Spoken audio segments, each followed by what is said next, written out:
It's a Wednesday morning, the break room. It's just Classic Rock 96.5 WCMF. How's it going, buddy? Pretty good, buddy. What's going on, female buddy? Doing good, buddy. It is another chilly start this morning. It seems like fall is here, right? 52 degrees right now, but it will get up into the high 70s tomorrow and Friday. We're looking at the 80s as well, and then it goes down, down, down. Keeping an eye on your game day forecast. Oh, yeah, what are they saying? All of a sudden, it turned not great. Oh, really? High of 56 in Orchard Park, 50% Ooh. chance of rain. Oh, no. Oh. It was sunny yesterday. It's not what it's supposed to be opening day. Well, I mean, opening day is always a crapshoot, right? I feel like you always get like one game where you're bound to get sunburned. Okay, so like opening day is either 90 degrees or it's either 40 and raining, right? Like the Steelers game a couple of years ago was just miserable. They lost that game. The year after that, it was a billion. It was like you were watching the game on the surface of the sun. Yeah, but 50s and maybe a little rain doesn't sound that bad. Look, I'll take that over 90. Oh, yeah. Right? But like if it's all day rain, that sucks because then like it can't be a washout. We haven't had like a washout day all summer. We had one the other day. No, I mean where it goes like all day long. We literally had that the other day. We literally had that the other day. It was torrential downpours on and off all day on Sunday. It was like a hair. The roads were flooding. I was out driving. Well, where you live, it probably sucks. Okay, I was in the shut up. I was fine in my house. Well, you're not going to have to worry about our weather much longer, Tommy. I don't have to worry about the weather. Well, you said you're taking a trip coming up. Oh, yeah. So for those who don't know, we've been talking about it. You're going to see your brother in Charleston. Yes. My retired brother in Charleston. A big, rich white lady area in Charleston, which is perfect for Tommy and the outfits that he has. And, I mean, everybody knows, like, when you're getting ready to go on a trip, there's the checklist of things you have to do. Yes. Right? Like, you got your hotel, you're good to go there. Okay. You're going to Uber from the airport, all set. You got the times you're going to meet up with your brother. Oh, yeah. All you have left to do now is getting to the airport. Just got to get there. And that seems like the simplest part. And that's where it always starts on every trip. What time we get into the airport? Now, we got an early flight out. So we're flying out super early, 5:30. Wow. Which That is about as pretty early as you can early. get a flight out of here. Yeah. So what time we get to the airport? So I always want to get to the airport early. Okay, so what's your definition of early? I think we should be at the airport by 4. Okay. By the time I got to park the car, get the luggage, get in, I don't know what it's going to look like. Sometimes you can get there's nobody. Sometimes everybody's flying out first thing in the morning. Yeah. You don't know. I'm with you. So I want to get there at 4. Okay, so what's the problem? Go get there at 4. Which means you got to get up. You got to get out of the house by like 3:45 at the latest. Sure. Yeah. I'm with And you. my wife wants to push that off. She wants to go there later. She don't want to wait Okay.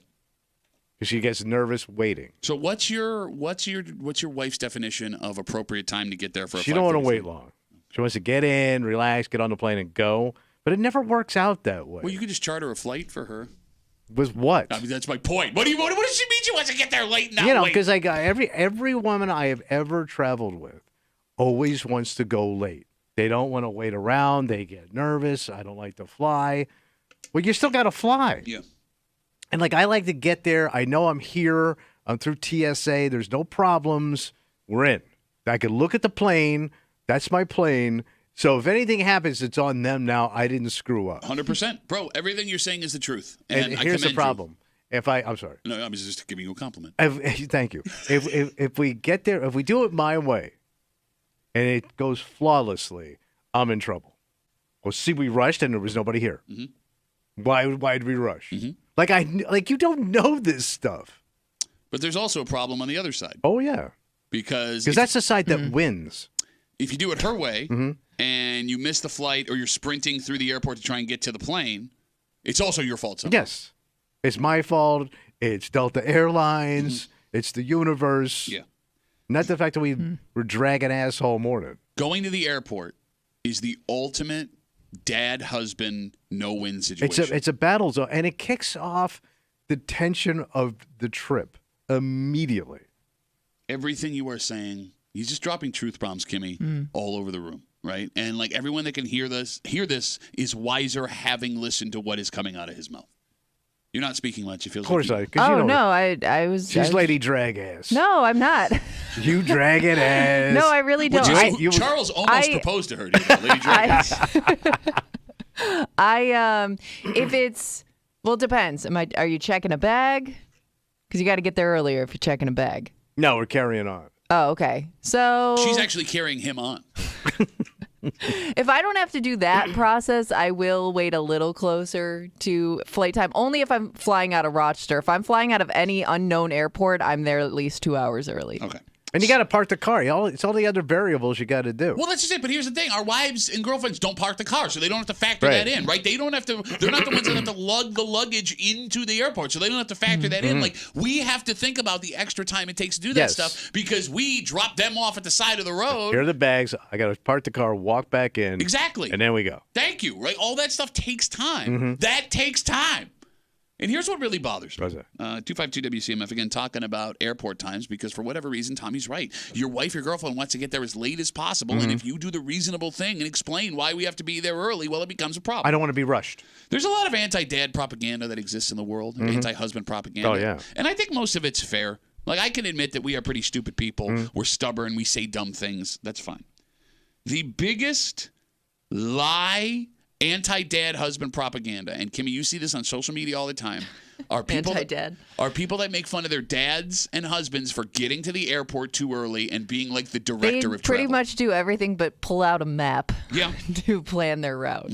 And like there's videos all over the place of like kids that like take videos of their dads and everybody, ha. You know what would happen if dad didn't do that? Oh, I can tell you what happened. Your ass ain't going on vacation. Thank you. Yeah. It's chaos. You missed the plane. It's chaos. Like, you want to make fun? Fine. Do it yourself. Good luck sleeping in an airport, dicks. They ain't, man. They know the setup that they got. They know it. It makes me so mad. Like Look, I'm 65 years old, and I'm a man, which means I'm going to show up 2 hours early for everything. Even the crap I don't want to do, I'm going to be early. It's just hardwired in. Like, Kimmy, how do you women live? Because Kimmy is late for everything. You are late for everything. You also get lost sometimes. No, she doesn't. She's lying because she's late. She tried to tell us she got lost on the way to a place that we had been 50 times. Oh, yeah, I got lost on the way here. I don't have a... I'm only... I pick and choose when I'm when I'm early and when I'm late. I could be either one. It drives me nuts. Late people drive me nuts. Yeah. Because the only thing you have to do... I'm never late to things I have to be at. Or you know what it is? What's that? When you're late. What's that? You're being rude. Thank you. It's rude. Yes. Be prepared. Yes. Be on time. Be dressed properly. Have all your credentials. Look, have a plan, work the plan. That's all. And then we're going to go out and have fun on this vacation. No, but like... Once we get there. When you show up late to somewhere, when you want to get to the airport right before the plane leaves, you are showing disrespect to the person who wants to make sure everything goes smoothly and right. That's what it is. It comes down to the bottom line. And you're pissing off the fine people at United Airlines. I'm just saying, man. Like, it's not hard to be on time. It's not hard to be early. Yeah. But they don't want to do it. Don't rush me. And if I, God forbid, if I rush my wife and then she forgets something, but you're rushing me out the door. Yeah, I'm trying to concentrate. I'm trying to do this, and you're just, you're pushing me. You're pushing me. All right, I don't know if your wife does this. I don't know if this is a girl thing. Kimmy, maybe. Let me answer your question. Okay. They all do it. I don't even know what you're going to say yet. So, having traveled for a living, you and I, right? Yeah. I have a very regimented way to get ready for a trip. Right. The night before, I will pack my entire bag, everything I need except for my toothbrush and my deodorant and my toothpaste. And then when I get up, I will use those things, put them in the bag, and I'm gone. I can roll out of bed, shower with my bag in my hand, and be out the door in 20 minutes. And every single time we're about to travel, I tell my wife and my daughters, this is what we have to do. Get everything ready. And they go, okay, in the day of. And then that night, my wife, it's like clockwork. Oh, I'm so tired. I don't want to do it now. And I look at her and I go, honey. Yeah. If you're tired now, you're going to be even more tired when we're up early tomorrow to leave. No. And you can sleep on the plane. They literally give you a pillow and a blanket. Who else does that for you except your mother?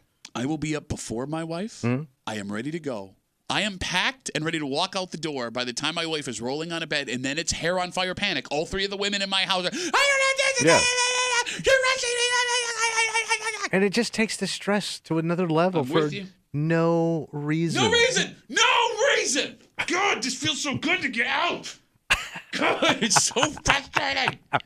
I mean, Kimmy, I feel bad for your dad. No, don't feel bad for my dad. Why? My dad is the chaos of a trip. How so? We were almost late for a flight one time because he had to make sure that he wanted to change his seat.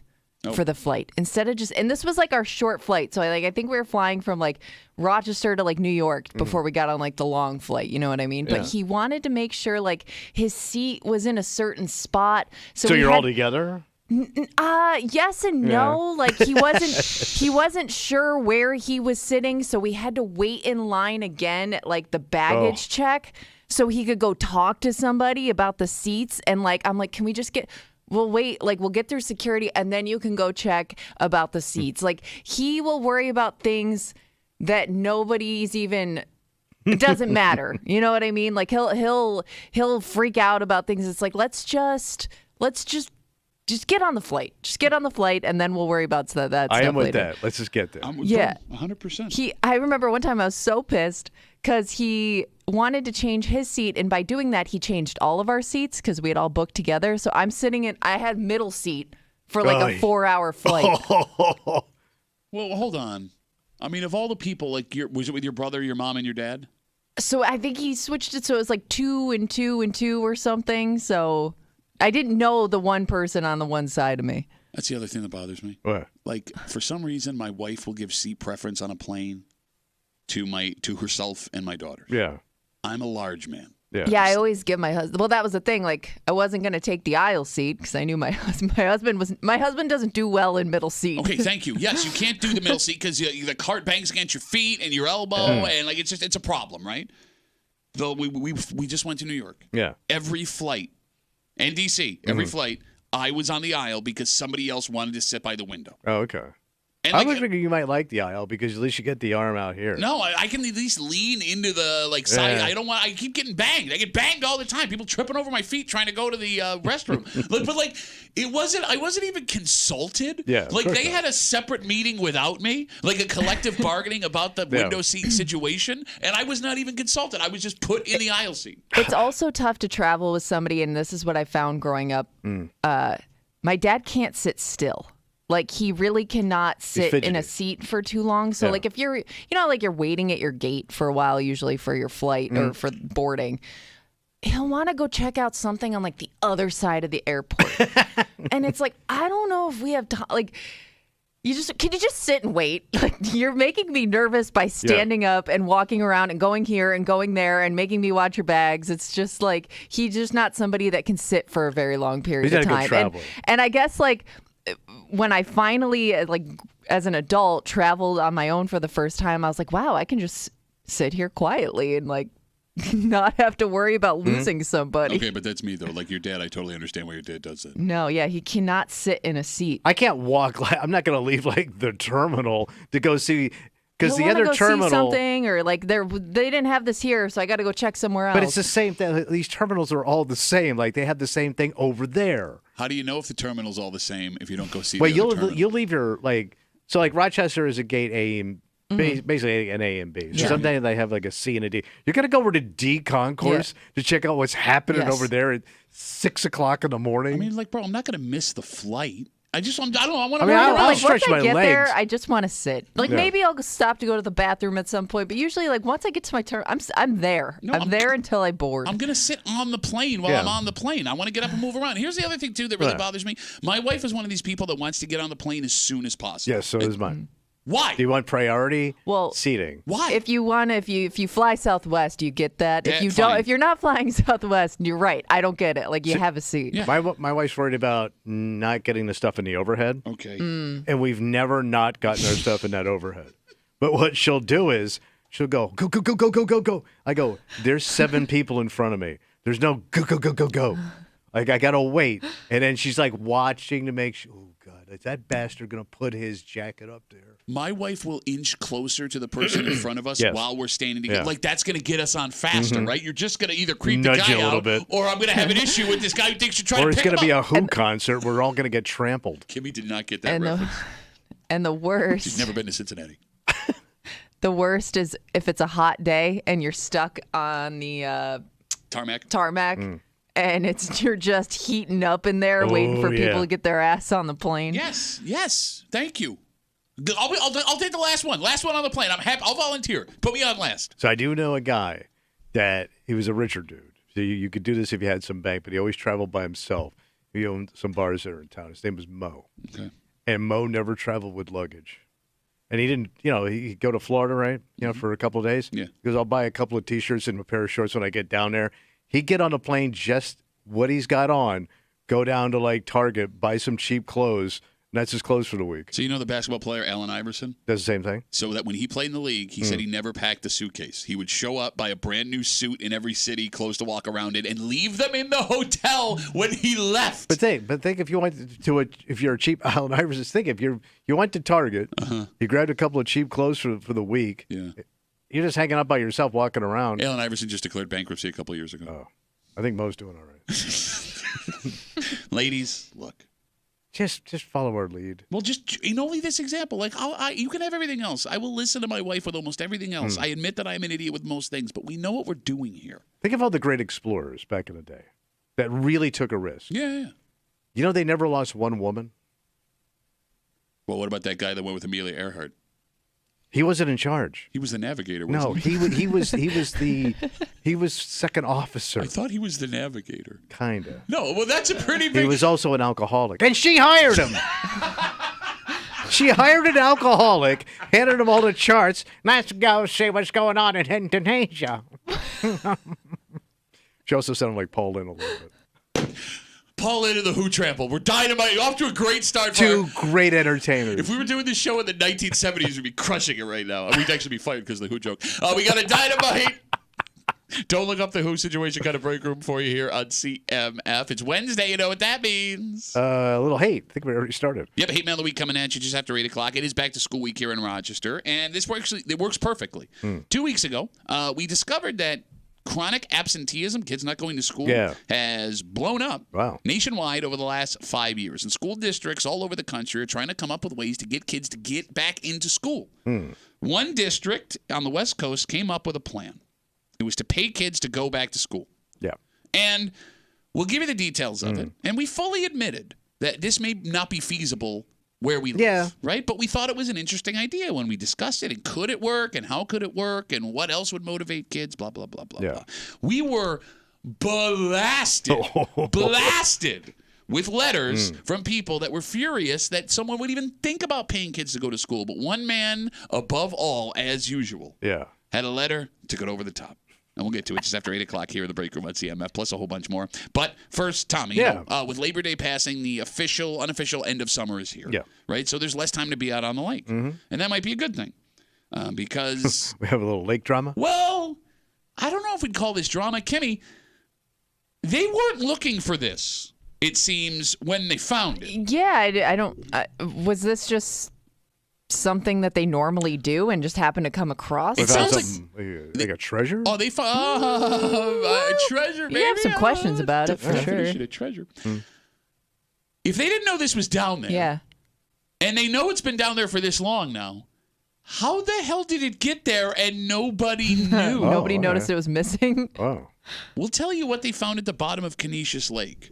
And if this is down there, what the hell else? Oh. I mean, we got a lot of water. Okay. We'll get into it next here in the break room on 96.5 WCMF.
Nobody knows the mysteries of the bottom of the sea. So what's going on? Well, that's just it. When you hear stuff like that, you think like the ocean or like old ass, like, places where the Romans were sailing. But it turns out there's all kinds of weird treasures at the bottom of every body of water. Really? Including ones in our backyard.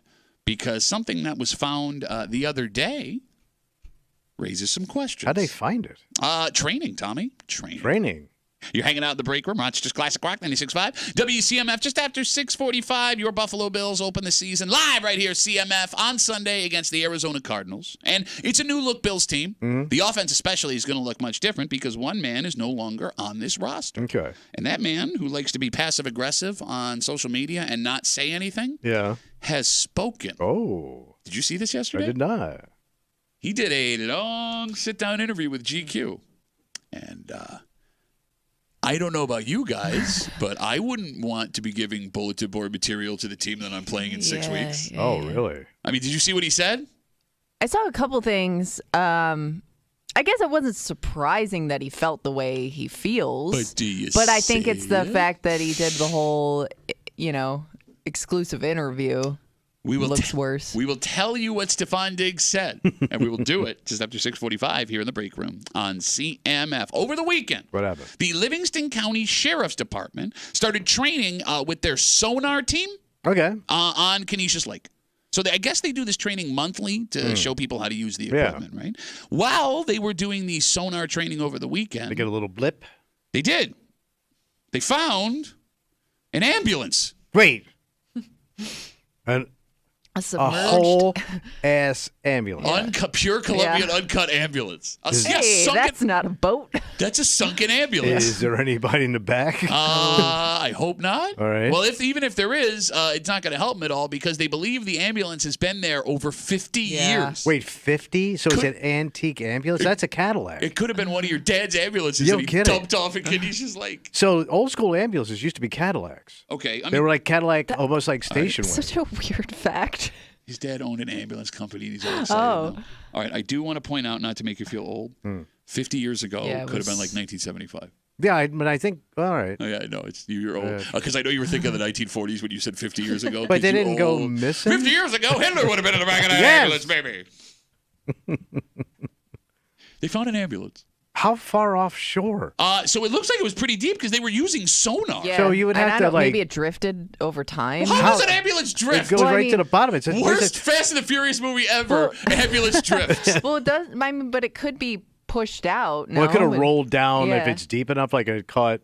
Like at the bottom slopes. Okay, what are you doing right now? I'm trying to think, like, to her point, like, it would just sink and sit. Like, how because does it you wouldn't get it in that far. You wouldn't be able to drive it in that far, which makes me feel like it's moved over time. And they didn't know it was missing? No, I mean, at least as far as we know. The phone number is 252-WCMF, 252-9263. So it doesn't seem they were aware. Does it say, like, Canisius Ambulance Company? I don't think it says anything. I mean, they just have the sonar. It's not an actual picture. They haven't gone down and looked at the ambulance, it sounds like. And the details on this story are vague. So if anyone knows more than we do, 252-WCMF, 252-9263. Because, Kimmy, you get the impression on this story they were unaware the ambulance was there. Yeah, it was like a surprise because I would think if they knew it was there, they would have been able to give a little bit of a backstory. Okay, so let's talk about this real quick just to try and get to the bottom of what we're talking about.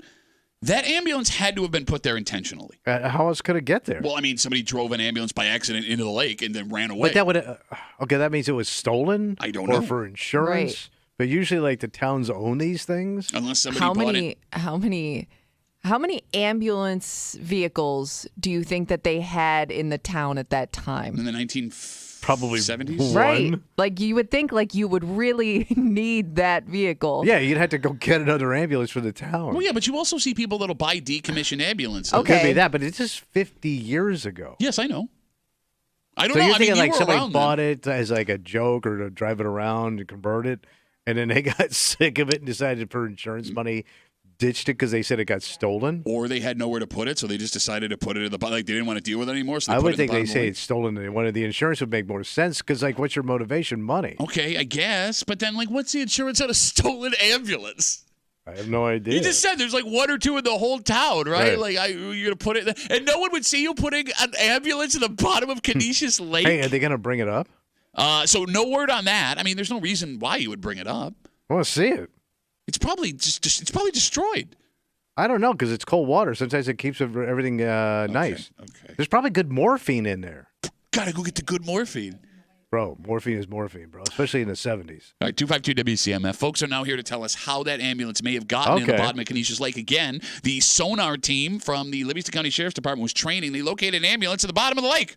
Nobody knows how it got there, but they say it's been there for 50 years. Jim's on CMF. Hey, Jimmy, how are you, buddy? Hey, good morning. Hey. Probably fell through the ice. Okay, but then you're right. So Canisius Lake does freeze over completely? Yeah, Okay. well, on occasion. Okay. But that would mean then you brought an ambulance onto the ice. You got out of the ambulance. It fell through the ice. You didn't tell anybody the ambulance fell through the ice. You just went home. Well, I'm really speculating here, but it could have been one of those repurposed ambulances, how the fire departments auction stuff off. Sure. Probably somebody had it as some type of a field car, street car. My father told stories of how he used to drive on the ice as a kid. By the way, I love how old-timey you said it. My father told stories of how he'd drive on the ice as a child. How they By lost the their grandmother. fireplace, Grandmother's still at the bottom of that lake. Cold as ice. Well, Jimmy, I like your theory, buddy. Thank you for the call. I appreciate That's a it. good one. To elaborate on that, somebody called and said that they used to live with their grandma around the area, and he remembers when that happened. The ambulance was trying to take a shortcut across. No way. So according to somebody, they said, and it fell through. They didn't make it. There is no. Wait, did anybody die? I don't know. I didn't want to ask. Okay, there is no way that the driver of an ambulance, whose responsibility is to be safe, before. would drive over the lake in the ambulance.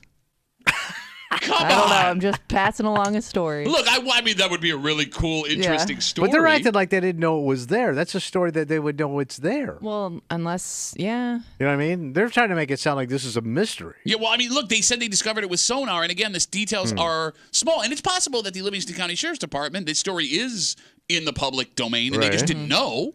And by the way, now we're getting a whole bunch of different stories. Kimmy, I'll remember when I was 5 and I watched the ambulance fall through the lake. Eric writes, I just read this story the other day, something along the lines of 2 guys tried racing across the ice to get to the other side, and it fell through the ice. Wait, 2 guys? Oh, so there was somebody else in another vehicle. Racing an ambulance. He won, the other guy, obviously. But it was one of them old-fashioned Canisius ambulance races. On the ice. Ice ambulance racing, which I would actually go watch. Oh, sure. Right? Yeah. 252 WCMF 252-9263. Again, we're talking about this ambulance that was discovered via sonar at the bottom of Canisius Lake during a standard monthly Livingston County Sheriff's Department sonar training session. What the hell else is at the bottom of these lakes? There's got to be a ton of stuff like this. Like, it's got to go all the way back to the beginning of, like, the Civil War, Revolutionary War. There's probably cannons down there and crap. There are shipwrecks from the War of 1812 in Lake Ontario. Yeah, we know I'm sure on a couple of these lakes. I heard like Lake Champlain's supposed to be full of stuff. But I think there was like battles on that lake. Lake Champlain is the furthest Great Lake away from where we are. But I think they had literal battles on that lake. Kimmy, we should go check out the Caspian Sea. I wonder what's in there. You don't know where that is. It's a Caspian. No, but here's the thing. I want to know what's down there. I also don't want to know what's down there. Yeah. Could be a lot of sad stories, right? Sad stories. There's and nothing but sad stories at bottoms of lakes. That sounds There's a good story. And we all died and went to the bottom of the lake. True. It's not like it's known for hidden treasure or anything. But there could be stuff down there that's valuable. In Lake Ontario? What do you think would they'd be transporting, though? Well, no, I mean, during wars? Oh, you're saying you're saying like antique kind of stuff? Well, no, to his point. There's like British ships that are sunk out here. I mean, don't forget, And I'm pointing towards Gates. No, there's a couple sunken chests out in Gates. During, before highways and stuff, like the, Genesee River and the Erie Canal, they use that to move stuff. In Lake Ontario, that's how you got to Canada. I would just think people knowing that something was carrying something valuable would have gotten it already. You know there's some ancient booze down there. There could be. Well, Kimmy, but you say, I once thought like you. Yeah. Up until somebody explained to me how hard it is to locate specific things because the water is so vast. For example, this ambulance has been down in Canisius for 50 years. You're right. The Livingston County Sheriff's Department says they do monthly training with sonar. They just found it. How deep is that goddamn lake? One of my favorite Bee Gees songs. How deep is that goddamn lake? 252 WCMF. Good query. Okay. From that's our new fancier sounding segment. Query? Good query! All right. It's not that deep. Canisius Lake has a maximum depth of 66 feet. It's pretty deep. That's not that deep. That's not really that deep. Okay, but it's deep enough where you can't see an ambulance for 50 years. True. I guess. True. 66 is pretty It deep. says average depth of 38 feet. It's still deeper than you think. How tall is an ambulance? 7 feet? 8 feet? Yes. Oh, no, You would that's just think 12 it says it's one of the Shut up. more shallow Finger Lakes. It's a shallow finger. So your mom enjoys it. Thank you? It's better than the How alternative? deep is your mom? For God's sakes. My God, you had a whole party going on with Motley Crue in my mother's panties with crabs and shaved pubes. 252 WCMF. One more theory as to how that ambulance right. got to the bottom of Got some Canisius good Lake. ones. Okay. Barber's on CMF. Hey, Barber, how are you, buddy? Morning. Maybe it's a family tradition. It was the father of that kid from Geneseo who stole the ambulance, and he was just repeating his dad's prank. So for those who have Yes. not been listening, Barbara, thanks for the call, because any chance we have to retell the story.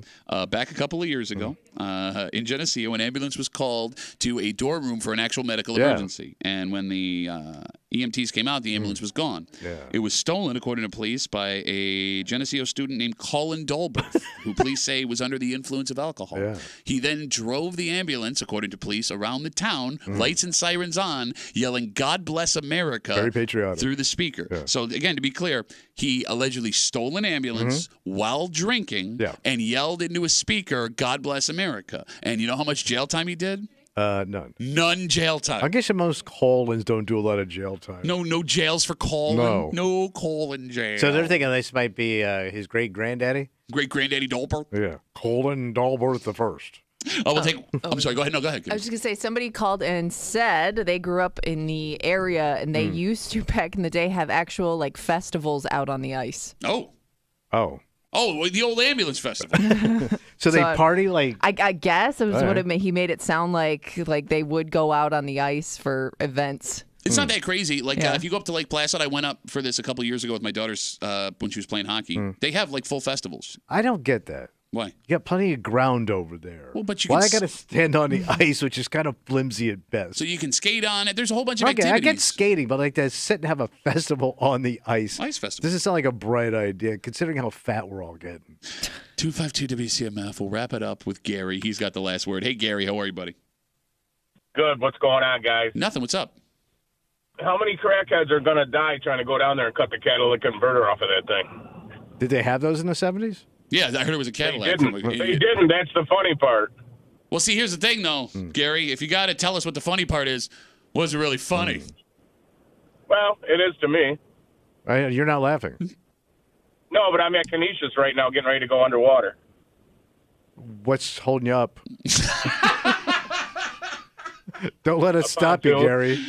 Gary, thanks, buddy. I mean, he's trying to hang in there. It's just not working. God, right? yeah. You know, He gave it his best. don't go for it on 4th and 20. That's all I'm saying. That's all I'm saying. Speaking of football, like we said, your Buffalo Bills kick off the season on Sunday, live right here on CMF. And there is going to be a face that was very prominent in Buffalo for a long time. Not there. I love this kid. You're not going to love him after He this. wasn't bad. Well, I know. I think he was always like Yeah, this. I don't think this is out of character. I just thought he was cool. Whoa. He was fun. He was cool. Wow, someone who you thought was cool might be a piece of crap. I thought you used to be cool. And I'm a piece of crap. He had 2 girlfriends at the same time, man. Remember that in 2 different rooms? in two different Yeah. rooms on Took Valentine's his Day. Ferrari out for coffee in the middle of winter. Stephon Diggs is a man who does not say much. He is very passive aggressive with his tweets that leave it open Yeah, to interpretation. He's very he likes to sensitive. keep it He is sensitive. mysterious. Yes. Yeah. But for the first time since the trade from Buffalo, Yeah. Diggs spoke. Ooh. And if I was someone, just thinking out Talked loud a here. lot. He did. If I was someone that knew in 6 weeks I was going to have to see the team that I once played for, I maybe wouldn't have said the things that he said. It's Okay. not surprising though that he took some shots. We'll tell you what he said. All right. And we'll get into it next here in the break room on 96.5 WCMF.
You know, we didn't think we'd get a clear answer about this Bills drama for years. Like, until people retired. Yeah. And really, we don't even still have a rock-solid answer this morning. But someone who decided they didn't want to be in Buffalo anymore also decided to talk. Ooh. And what he said could add fuel to an already potentially explosive situation. Wow. You're hanging out in the break room. Rochester's Classic Rock 96.5. WCMF, just after 7 o'clock this morning, in our area, statewide, there is a shortage of police officers. Oh, my God. Well, not just folks retiring early, but they're trying to up the folks coming in. The recruitment. Yes, you got it. And there is an idea to help with recruitment. Okay. Well, because right now there is a maximum age you are allowed to apply to be a police officer, right? Like once you're over this age, you can't anymore. That makes sense. And, well, that's what's weird because one lawmaker in New York says that's a bad idea. How old you want to go? How old is you? We'll get into the story just after 7 o'clock here in the break room on CMF. Your Buffalo Bills kick off the season against the Arizona Cardinals Sunday live right here on 96.5 WCMF. If you want to watch the game, I want to watch it. big, super cool celebrity. Really? Yeah, she'll be hanging out at the Bill Gray's Taproom in Shiloh. Damn. We're talking Kimmy. Lady K? Yep, old Miss Kimmy will be hanging out at Bill Gray's Taproom in Shiloh for our WCMF home field advantage. Go hang out with her Sunday and watch the Bills take on the Cardinals. And when this game happens, we know this team will look different. Yeah. One of the best wide receivers in franchise history won't be on the field. Stephon Diggs shockingly traded in the offseason. And when it happened, we were left to wonder what the straw was that broke the camel's back. Yeah. Because we knew there was drama. We knew there were issues. Yeah. But we also knew that Stephon Diggs was due a whole lot of money that the Bills probably didn't want to eat. Oh, yeah. And they ate all that money. Sure did. With a fork and knife. Damn. Nom, nom, nom, nom, nom, nom, nom, nom, nom. So if you know about Stephon Diggs, you're aware he doesn't usually talk outside of like vague statements on social media where you're left to make your own interpretation, man. Sometimes it's just emojis. You know he's that guy. Yeah. Yesterday, he did a sit-down interview with GQ. Well, excuse me, the story hit yesterday, the interview that he did. And he had some things to say. When asked, Tommy, why he had been traded out of both Minnesota and Buffalo, he was very clear about one thing. What was that? Quote, none of those teams wanted to get rid of me. Things had to shake because I kind of wanted them to shake. So he left on, he made it happen. He says, was ready to They go. didn't get rid of me. I got rid of them. He says for both cases, they didn't know. Not only did they not get rid of me, they didn't even want to get rid of me. They wanted me there. And I was like, begging me. no, man, I'm gone, man. He's saying that he forced the Bills to trade him. Okay. Made the Bills trade him. Do you believe him? Because, again, they ate a ton of effing money letting him walk. I mean, it kind of felt that way, right? I mean, it kind of just felt like he was done and the Bills didn't really have a choice. So I guess I don't know who you put that on because yes, it was the Bills' decision, but I think that it was kind of made for them. I kind of thought he wasn't even performing that well towards the end of the season, right? He was not, no. He was kind of like not there. Yeah, exactly. And he was having, everybody saw it. I mean, he and Josh would have arguments on the sideline. He was a very emotional player, so like it's not out of the question, but I think it did start to get to a point where it's like, I don't even know if those two like each other anymore. Which is fine, right? Yeah. But like this idea that I forced them to trade me, like don't get me wrong, I could believe he didn't want to be there anymore. Yeah. But I also don't believe that the Bills were like, no, please, okay, fine. Right. You know what I mean? Yeah. Like, No, I don't think they were begging him to stay. let's be real Yeah. here. But the other question that people have, right? Because when Steph got here, he and Josh were best friends. They were on the cover of the Sports Illustrated for Kids Best Friends issue. Yeah. Does that not mean anything anymore? It was buddy ball. Yeah, that's right. Why did he want out? Quote, last year, I was in the worst mental headspace I've been in the league. If I'm not in a good space, obviously that's not best for me. So that's when things started to shake out. So who's he blaming that on? Again, Not him. Well, no. Well, he kind of touches on why. Yeah. He kind of touches on why. He goes on to say in the article, and this is big and long, so I'm paraphrasing, that the offensive coordinator change in the middle of the season was the reason his numbers dropped. And he insinuates in this interview that something was going on behind the scenes why his numbers dropped. So they were working against him. This is what he's saying. Yeah. Now, it is true he was having a great season statistically up until Ken Dorsey got fired at their 5-5 record. But the Bills were also 5-5 Right. when he was having a great statistical season. And when he became less prominent in the offense, they went on a tear right? What they won. So he became less relevant. Yes. So he's getting pissed. Well, but he claims that the Bills were kind of conspiring against him. For what reason, I don't know. Right. It doesn't make sense. When you start to win, you kind of go with that method, right? Exactly. And, I don't know why, if even your plan was to get rid of Stephon Diggs, you would want to lower his value, right? So he's playing the victim. He is playing a huge victim here. I didn't do anything wrong. Well, I'm killing myself, and they don't get it, man. He still was targeted more than anyone else on the team, right? He was targeted on that. He had one of his last pass he was ever targeted on. He could have pulled that in, would have made a difference. Just saying. Just saying. Was that one where he was wide open into the end zone and he was 25 yards up, but he probably could have scored on that against Kansas City. Yeah. Would have changed things. Mm-hmm. I'd imagine, just that overall lack of making it to the Super Bowl with the Bills is why he decided to move on. But he's that guy. You could see that frustration. And I'm not saying it's anybody in particular's fault. I just think he seems like a guy who, if it's not working out, he's on to the next thing. I don't think it's that even. I think he's one of these people that's never happy. Could be that. He's just constantly bitching about things. He has this overblown expectation of something, and when it doesn't get completely met, sucks. Yeah, but I think he's happy temporarily, because I do think initially when he got out of Minnesota and came to the Bills, he seemed like he was just in the best place he could be. And they embraced him. And then that wore over time. So then here's the question. 252-WCMF, 252-9263. With Stephon Diggs saying that he forced both Buffalo and Minnesota to trade him. When he says last year he was in his worst mental headspace, and if he's not in a good headspace, he has to get out. And him insinuating that the Bills were behind the scenes working against him in the second half of the season. Scheming. Is Stephon Diggs the villain here? We're really going to find out. Kind of sounds like it to me. I mean, it's important to listen to both sides of a story. Yeah. But it's also really frustrating when one guy only speaks in code. Because, Stephon Diggs is the most passive-aggressive man I've ever seen in my life. He says he doesn't care what other people think in this interview, but then he doesn't come out and say exactly what he means.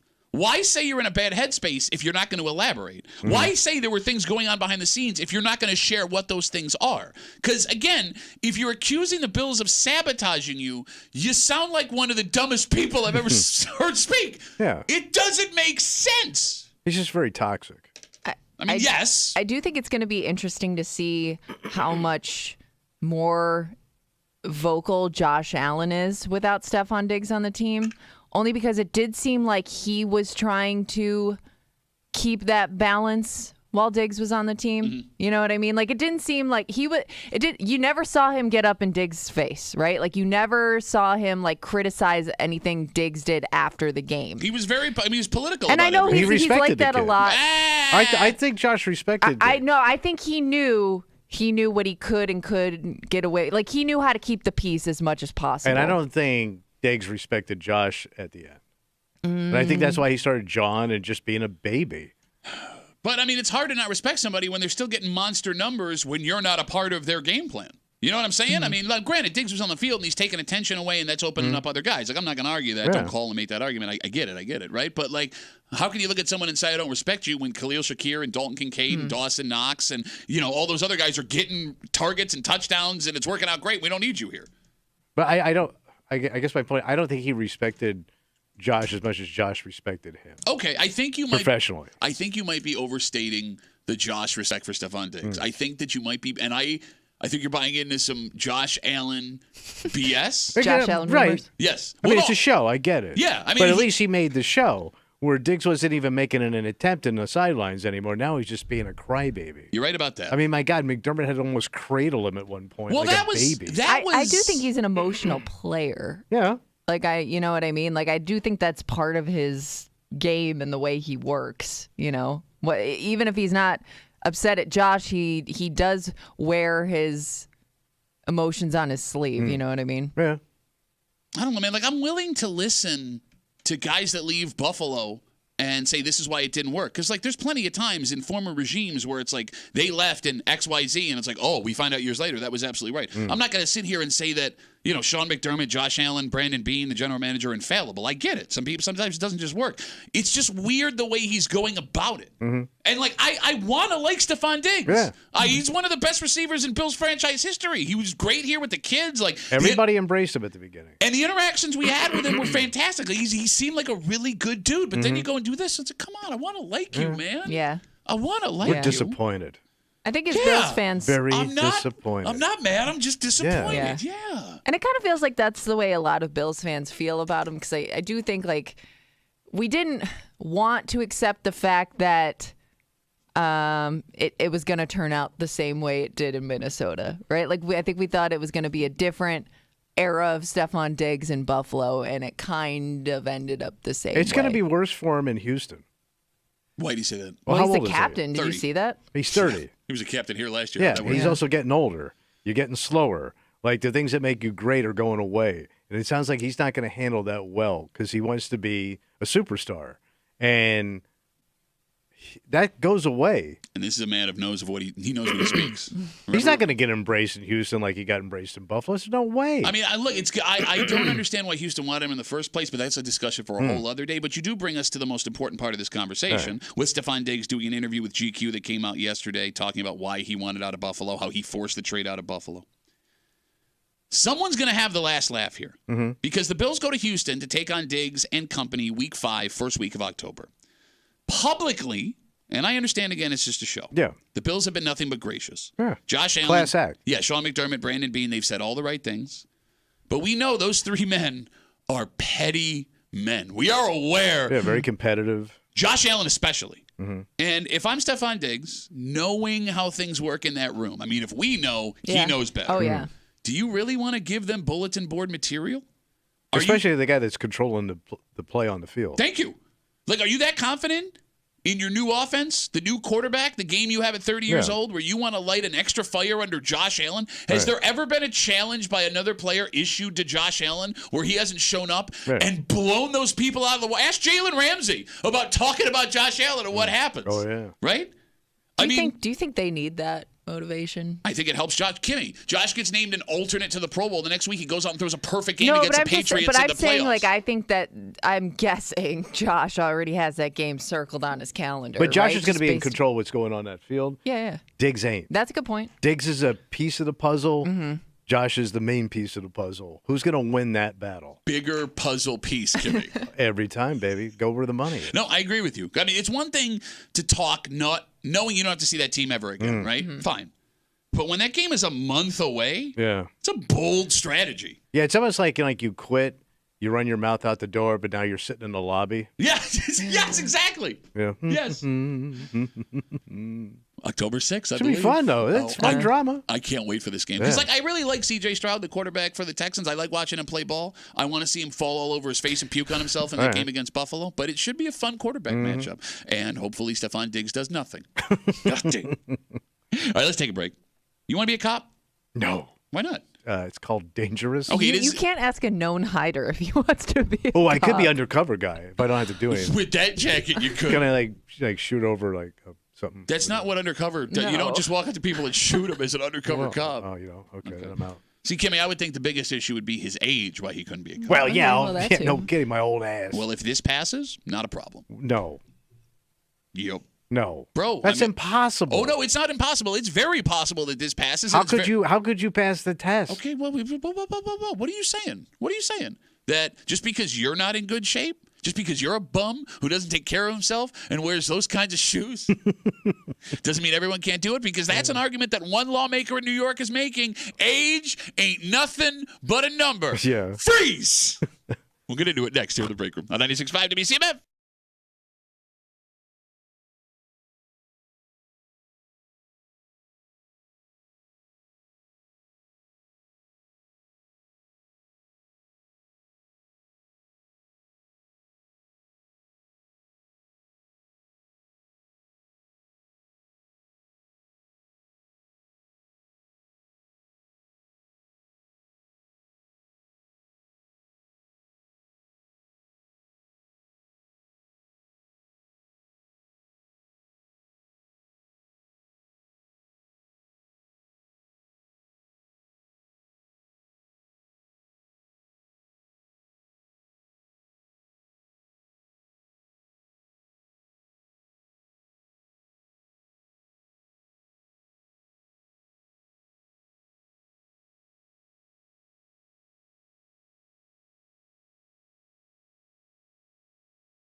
They say age ain't nothing but a number. Yeah, I hear you, buddy. And knowing we need people to take this gig, maybe this isn't such a bad idea. This sounds like a really bad idea. Okay, it's complicated. I will give you it's complicated. Mm-hmm.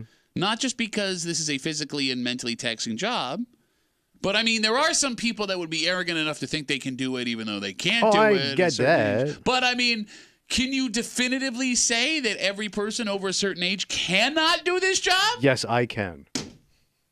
You're hanging out in the break room. That's just Classic Rock 96.5. WCMF, just after 7:25, 7:30. We are getting an update from a woman we first discussed about 6 months ago.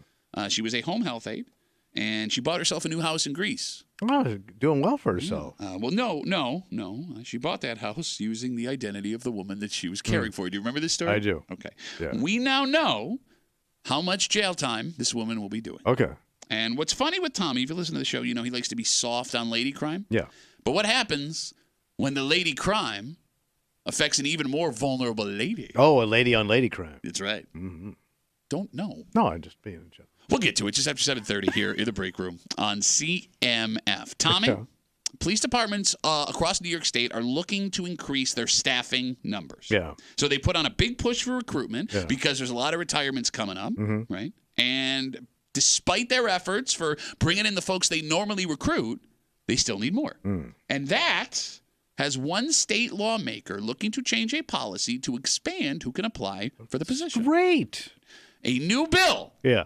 wants to eliminate the maximum age for applicants to police departments. So what is it now? I was Right? going to say, didn't they just increase it recently? So I think that was for the troopers. Okay. I'm not entirely sure. I So do these are remember just regular police departments. this would be police departments across the Does state. that count sheriffs too, or is that I something think different? that's different. I'm not exactly All right. sure. Y'all, it gets complicated. All right. It's all the same. But regular police officer So right now, the limit to take the police officer civil service exam, to get in. 35 years old. I did. Same as president, right?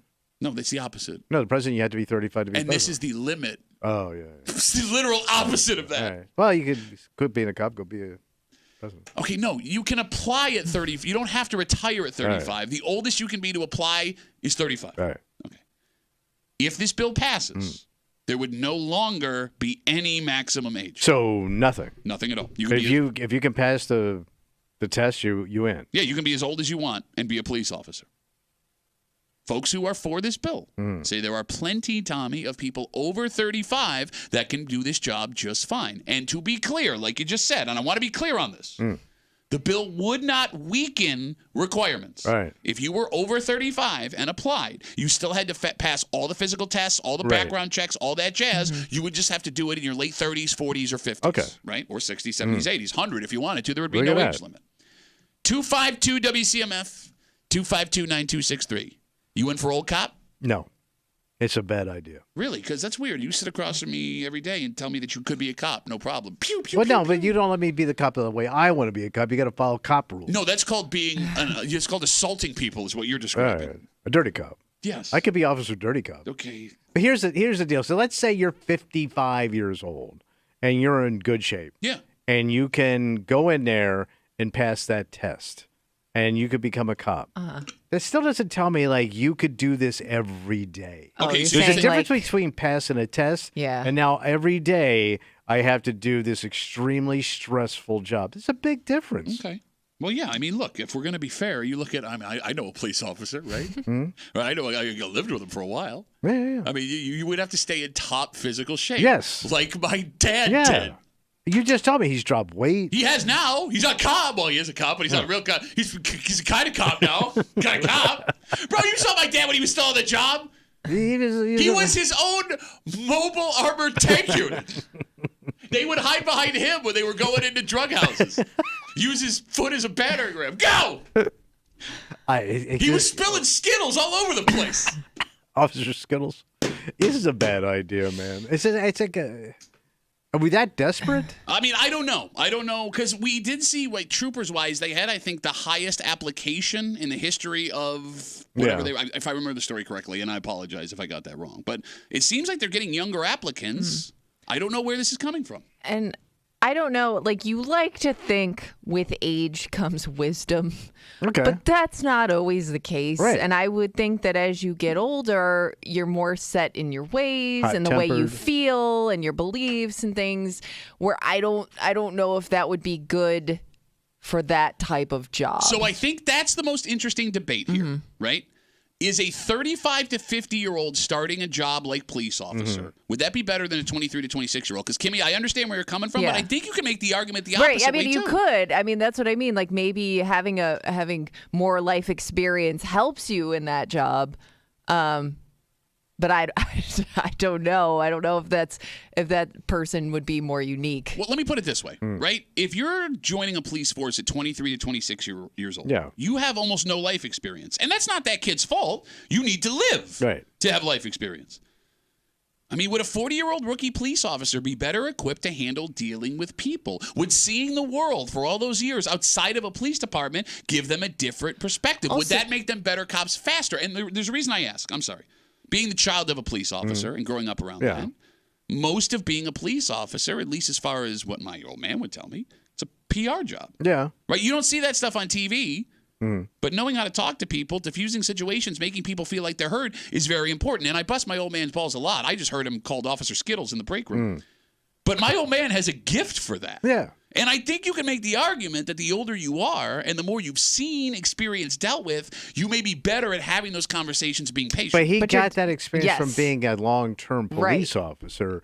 Because, like, when I go to Home Depot on Saturday morning, I don't see a bunch of well-rounded, understanding 55-year-old men. What do you mean I can't return this? A bunch of junk and making it overseas and it's crap. You know what you guys are being? What? You're being ageist. Yes. Yeah. And for a good reason. Well, I guess my question would be to somebody, over the age of 45 who would want to get into something like this. What's your reason? Is it a reason because you want to change people's perspective, do good, help the community, or is your reason like, I think I can catch bad guys better than these guys can? But I'll counter that, Kimmy. Okay. I think you have to ask the same question of a 23 to 26-year-old because there are, young people Yeah, who but I think... guess there's more time for you to learn, and I think you're more open to learning. If you end up in the right spot with the right people. True. I mean, look, there are... I'll say that. I'm sorry, I didn't mean to cut you off. Having grown up around cops, and I've said this before on the show, there are people who I knew as a kid that my dad worked with they were kind and they were caring and they were amazing people. And to this day, as a 38-year-old man, if I ever got in any situation, they would go out of their way to help me in every possible way. And I love those people like their family. Can you show them our ratings? There are also people who my dad worked with were at 10 years old.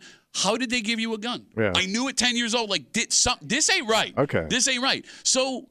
I mean, yes, that matters no matter your age, is the reason that you're there and what you plan on accomplishing while you're there. And I don't think it's fair. Now, granted, I think the physical issues that you brought up are everything, and maybe you're right about being set in your ways too much. But I think it's unfair to say that somebody of an older age would be automatically disqualified. I'm not sure. Look, I'm sure there's some older cats out there that can do it. I'm guessing it's a very small pool of people. But I feel bad for, let's say they institute this thing. Okay. The guy I feel bad for is the 28 to 32-year-old police officer right now. Why? He's at the peak of his physical conditioning and training. He's been out on the field for a while, and he gets saddled with Grandpa. And you got to lead Grandpa around. Officer Grandpa? Yeah. That would suck. CBS's next sitcom. Yes. No, you're joking? That was Officer already Grandpa. that was already a sitcom. They did, what was it? Like the What old was it? Rookie? Yeah, Oh, I yeah, don't know. yeah. Right? It was I don't know. But that guy wasn't that old, was he? I don't know. how No, old he wasn't, but he was too old. Yeah. Like I could see, like they're on a police chase, and hold on, I'm getting some stuff from my grandkids. Right. Okay, hey man, you're driving fast. Slow down. Wait, didn't your brother become a volunteer police officer in No, his 40s? my brother became a cop in Riviera Beach, Florida, and I want to say my brother was 40. Okay. Yeah, but he was chasing down old people, so. Kind of. So he went to the academy. He became a complete full-on cop. Pure Full-on uncut cop. Colombian cop. Squad car, the whole thing.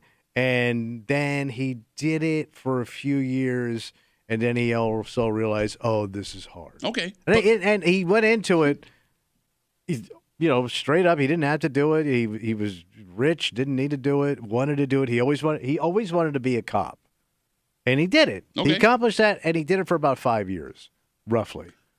And that brings up actually the biggest problem potentially here. And we'll touch on that in a sec. Folks have been waiting on hold. 252 WCMF. There is a bill sitting in the legislature right now that would eliminate the maximum age for people to apply to become a police officer. Right now, it's 35 years old to take the civil service exam to become a cop.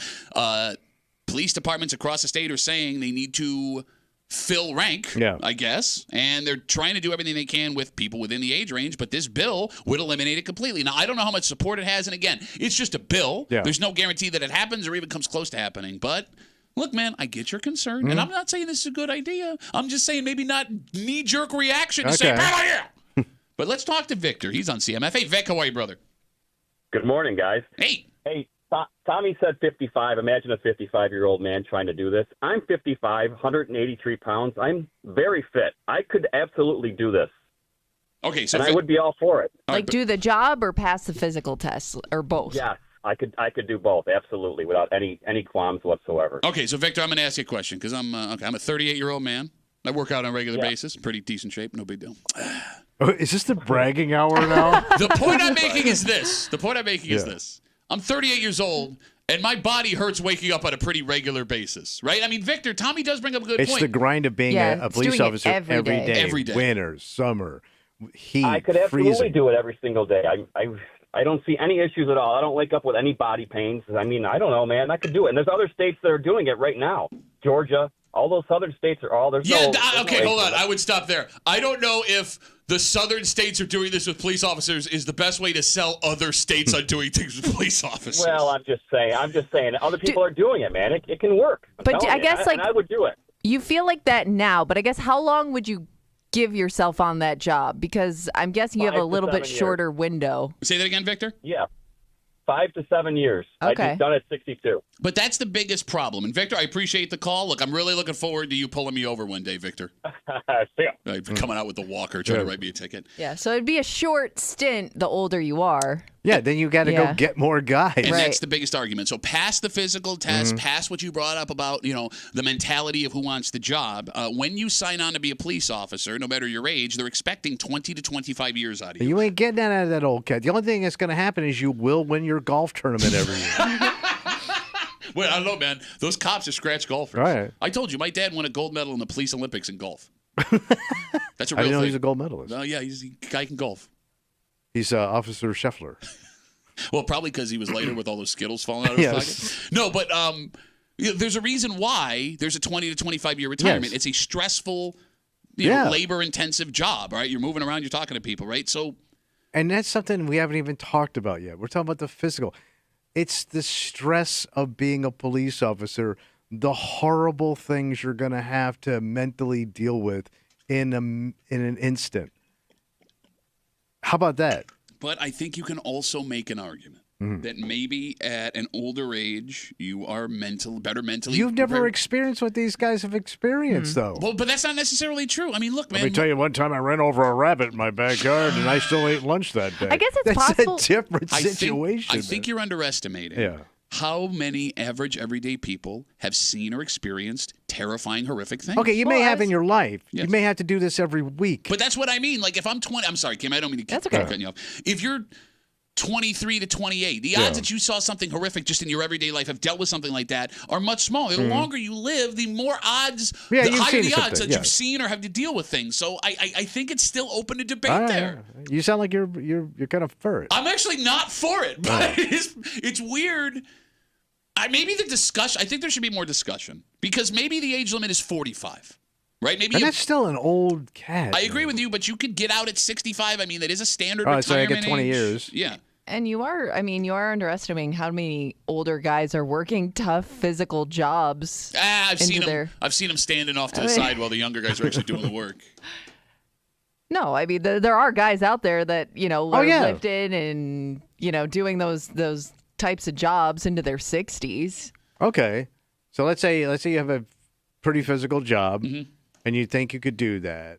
So I want you to go over there and do your job, and I'm going to stand over here and start shooting at you. Let me know how you. Hold on. I mean, that's where training comes in, right? But you're also. But that could be hard for anybody. You're doing this thing that people like to do, where everybody.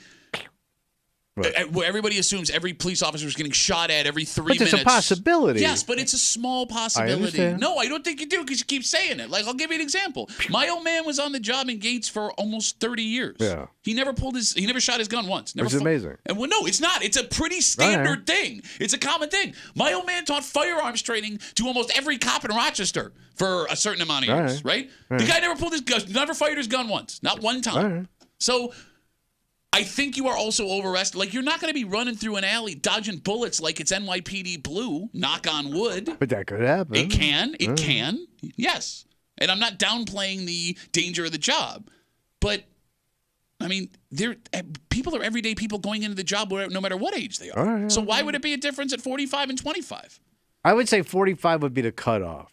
Because that way you at least get 20 years out of the guy. Maybe. I mean, if it goes full term and he gets his retirement, but you're also not every 5 years having to go do this again. Yeah, I mean, that's the thing, right? I mean, anything over that is ridiculous. Yeah.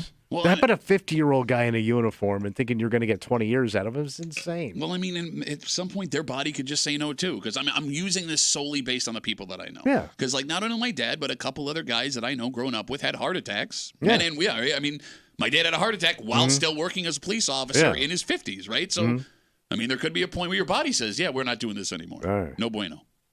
So, I don't know, man. I mean, I don't think this passes. I think that all of the I hope it doesn't. I think all of the concerns you brought up are valid and loud enough to shout it down. But better watch what you say, buddy, because a year or two from now, Officer 60 could be pulling your ass over. All right, let's take a break. Yeah. You like to be soft on women when it comes to crime. With the ladies, yes. Yeah, and you think that makes you progressive. It's quite the opposite, actually. What do you mean? Well, no. Being pro-chick? Oh, these ladies don't understand what they're doing. No, just let her have it. Oh, she's just a I'm woman. on your side. She's I'm giving just you a things. Girl. So you would think, Kimmy, with this story, a woman accused of a white-collar crime, Tommy, would be for low punishment. But what happens when that woman, that mom Vic, ripped off an even more vulnerable woman? An older mom? Mom on mom crime. Oh. We'll get into it. Mamma mia. Stop. Next to the break room. 96.5 WCMF.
Tommy. Yeah, but when a woman commits a crime, you tend to want to punish on the softer side. It's pink crime.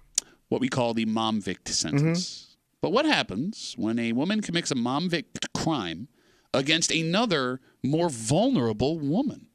Another mama? Well, we don't know if she was a mama, to be fair, but she is a vulnerable woman. A lady we talked about in the past has found out her punishment for ripping off one of the most vulnerable people you can. Yeah. And I cannot wait to find out if Tommy Muley believes this sentence is appropriate. Right.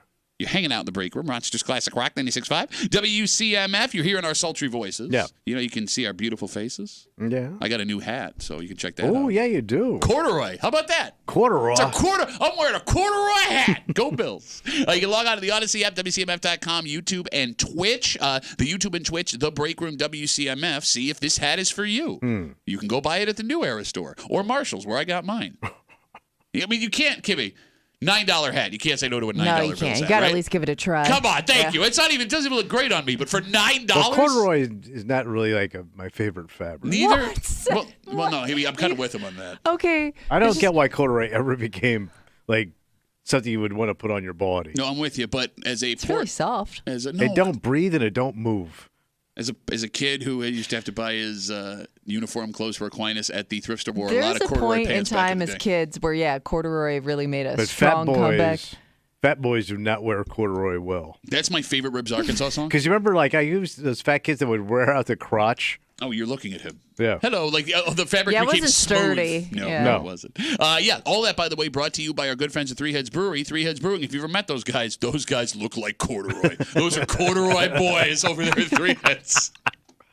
A few months ago, we told you a crazy story coming out of the town of Greece. A home health aide had been arrested, charged with stealing from an elderly woman that she was working for. And here's the thing. Unfortunately, that is a common story. Yeah. We see people that work in those jobs every once in a while take cash and jewelry and things And like those jobs are really, really tough jobs. I understand, but you can't be stealing from Absolutely. people. But they're tough, stressful job.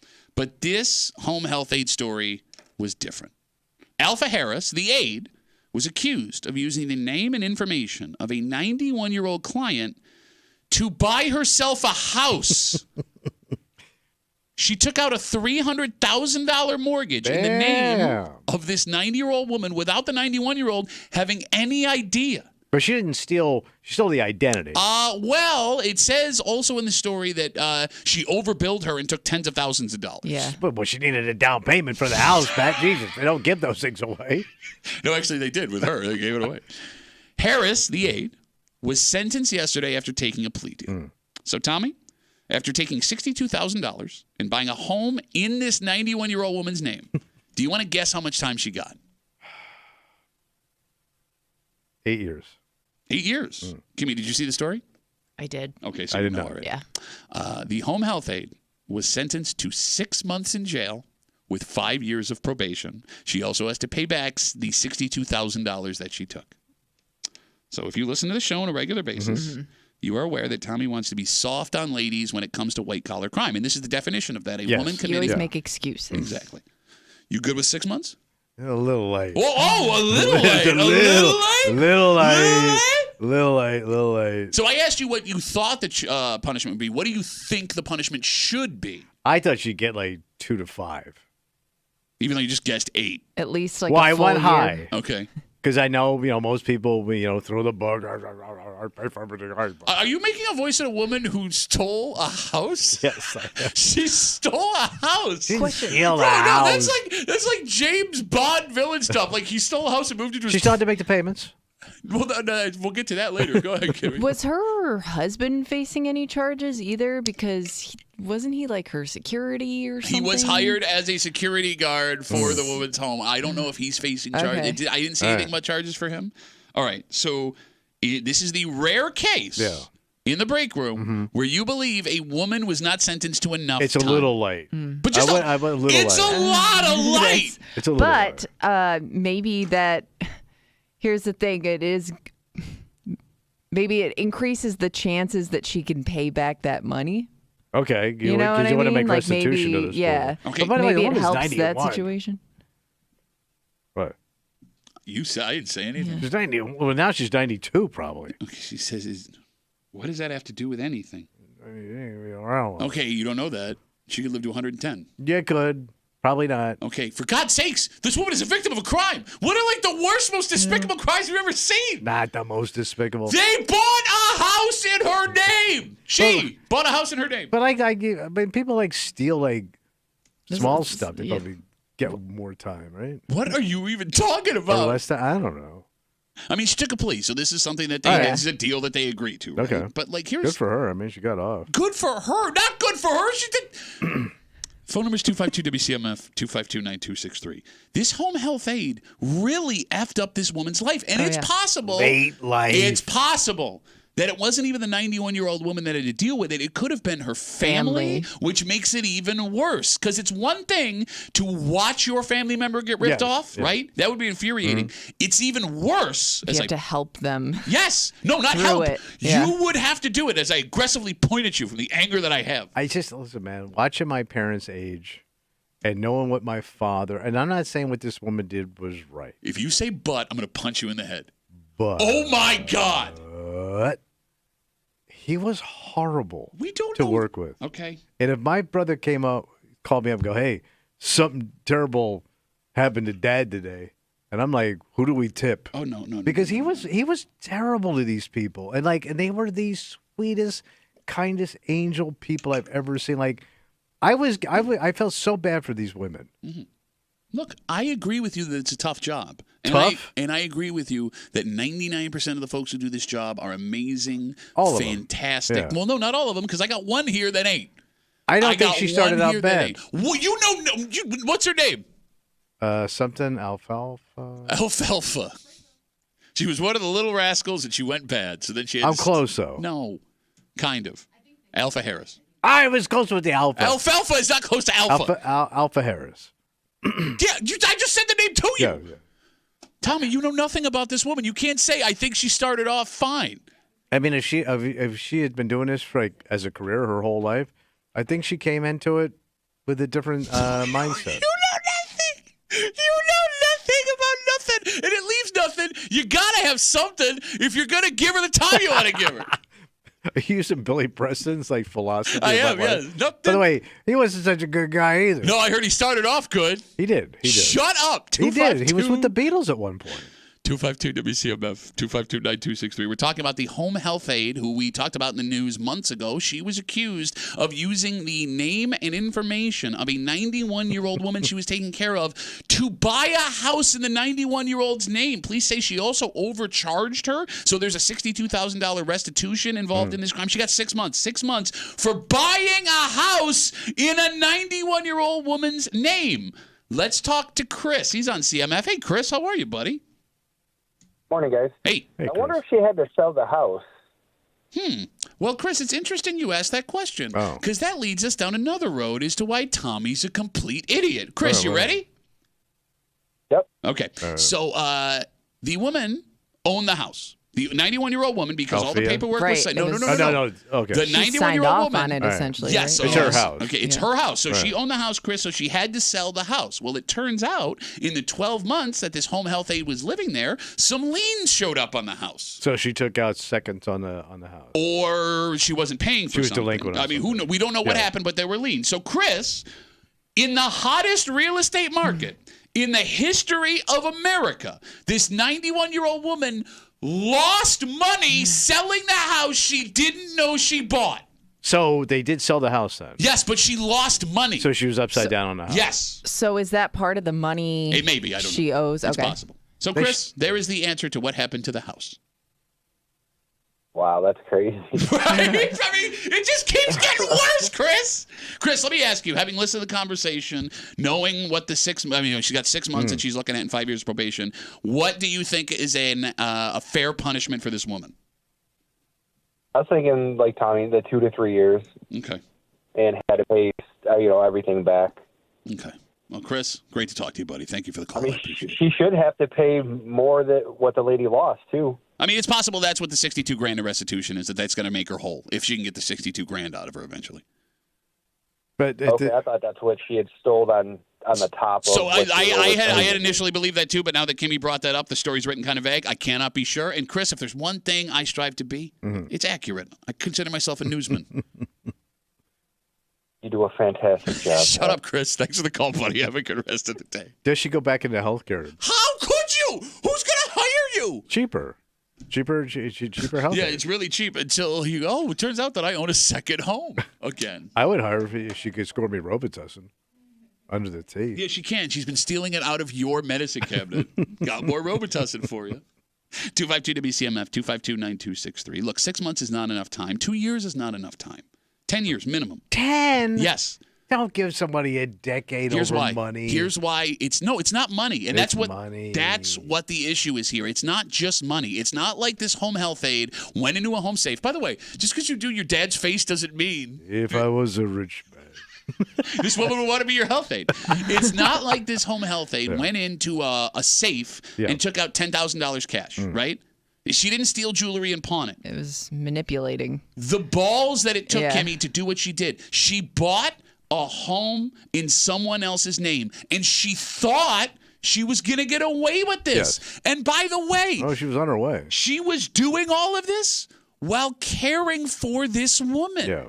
Look at it this way, right? Yeah. Like, she didn't leave, rob somebody, and never see them again. Like, there are people, out on the street who will get stuck up and their wallet goes missing, and you're never going to see that victim again. Story. She had a relationship with this woman. Mm-hmm. She still did what she did. After she ripped her off, she was still in her home. She saw her on a daily basis, knowing that she took this woman's identity. That is cold effing blooded. It's bad. Cold-blooded. It's cold-blooded. It's bad. Billy Preston and Rick James today. So please tell me. Yeah. Please tell me why. You only give her a decade. I think when. I mean, she old. I mean, I know the kids probably that's their inheritance. It's not even about who gets the money. It's about what's right and what's wrong. I understand right and wrong. No, you don't understand right and wrong. But there's like right and wrong, and then there's like pink right and wrong. No, there is. What about pink victim? Yeah. I understand that. Pink victim, bad too. I would say if this was a male, I'd be harsher. Okay. You're an idiot. And she was stealing the money, putting it back into the economy. Was that what she was doing? Hey, is there anybody that steals money and puts it in a 401k? They might bury it for a while. I don't know. 252-WCMF, 252-9263. Let's talk to Jerry. He's got the last word. Hey, Jerry, how are you, buddy? Hey, good morning, guys. So actually, that house is like 3 houses down from where my parents live. The one that she bought in the woman's name? Yes, in Greece, yes. Okay.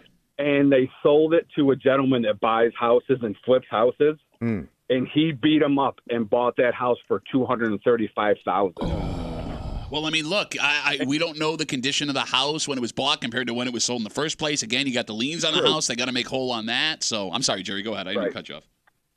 No, true. You're right. I believe he did a little bit of work in the kitchen and then sold it. But also, you got to remember, she bought that brand new BMW, too. Yeah, there was a BMW. So it wasn't. No, look, I wanted the BMW in this story. I couldn't find the details, so I didn't want to include it. But yes, there was also a BMW. I don't know if that came from the money in the name of this woman as well. All right. So, yeah. I believe it did. I'm not 100% sure, but I think they took it because it was still in the house when the guy bought the house. Well, I mean, if Jerry's saying it, so it's got to be true. I mean, it's a Jerry guarantee. Yeah, right. Jerry, thanks for the call, guarantee, if you will. All right, so the moral of the story What's the moral? We had morals here. The moral of the story Bring it all is together. You have no moral compass at all. I do, but I'm also sensitive to women and how we treat women in this country. Yeah, so, okay. And it's deplorable. So just to be clear, woman commits crime, light sentence. Woman victim of crime, don't punish person who made them victim. Well, what do you want? Exactly what I just told you. Punish the person who committed the crime. You caught her. You're going to get most of your money back. She lost money. Hey, you lose money in any investment, really. These investments are risks. That's the hope, that she is able to pay back that money, but continue. Look, I mean, if the guarantee is true, she lost $65,000 on the house, which actually makes... but that's the deal you cut. No, she didn't cut it. She didn't know she cut it. Oh, yeah. Let's take a break. All right, look, if there's one thing we know for sure here in the break room, based on these stories before phone calls we've gotten, people don't take food recalls seriously. True. And that There's actually... another one? Well, no. It's one that's still going. Oh. Because that may be why we're in this situation in the first place, because people were like, no big deal. It is also now maybe why people are taking this seriously, because it's one company, it seems, that started this whole problem. I haven't heard from them lately. Well, would you say anything Well, right but now? I think you got to warn people. But their mistake, it seems, is burying their entire industry right now at the worst possible time. Everybody's pulling back. We'll get into it next to the break room on 96.5 WCMF.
So this is a story in 2 acts. Oh. Because the first act, you can see we don't care about food recalls. Mm-hmm. If the food's in our fridge, unless it's something like really scary, we're going to eat it. And this right? is a very delicious food. It is, but this is what happens when you don't take these recalls seriously, because the second act is now an overcorrection because people are so scared it seems it's affecting an entire industry, even though it's one company that is the source of these problems. All right. You're hanging out in the break room, Rochester's Classic Rock 96.5. WCMF, just after 8 o'clock. It's Wednesday. You know what that means. Oh, it's a little hate. That's right. Second day of back to school week here in Rochester. And it turns out that kids have not been going to school the last 5 years as much as they should have. They're skipping. Yes. One place came up with a brilliant idea that worked. And it's a hard one to implement. We admitted when we told you. But it pissed off a lot of people. Oh, yeah. This man specifically. And we'll get to it just after 8 o'clock, Hate Mail of the Week, here in the break room on CMF. So we're all familiar with the Boar's Head cold cut situation. That's the one with the logo that looks like your mom?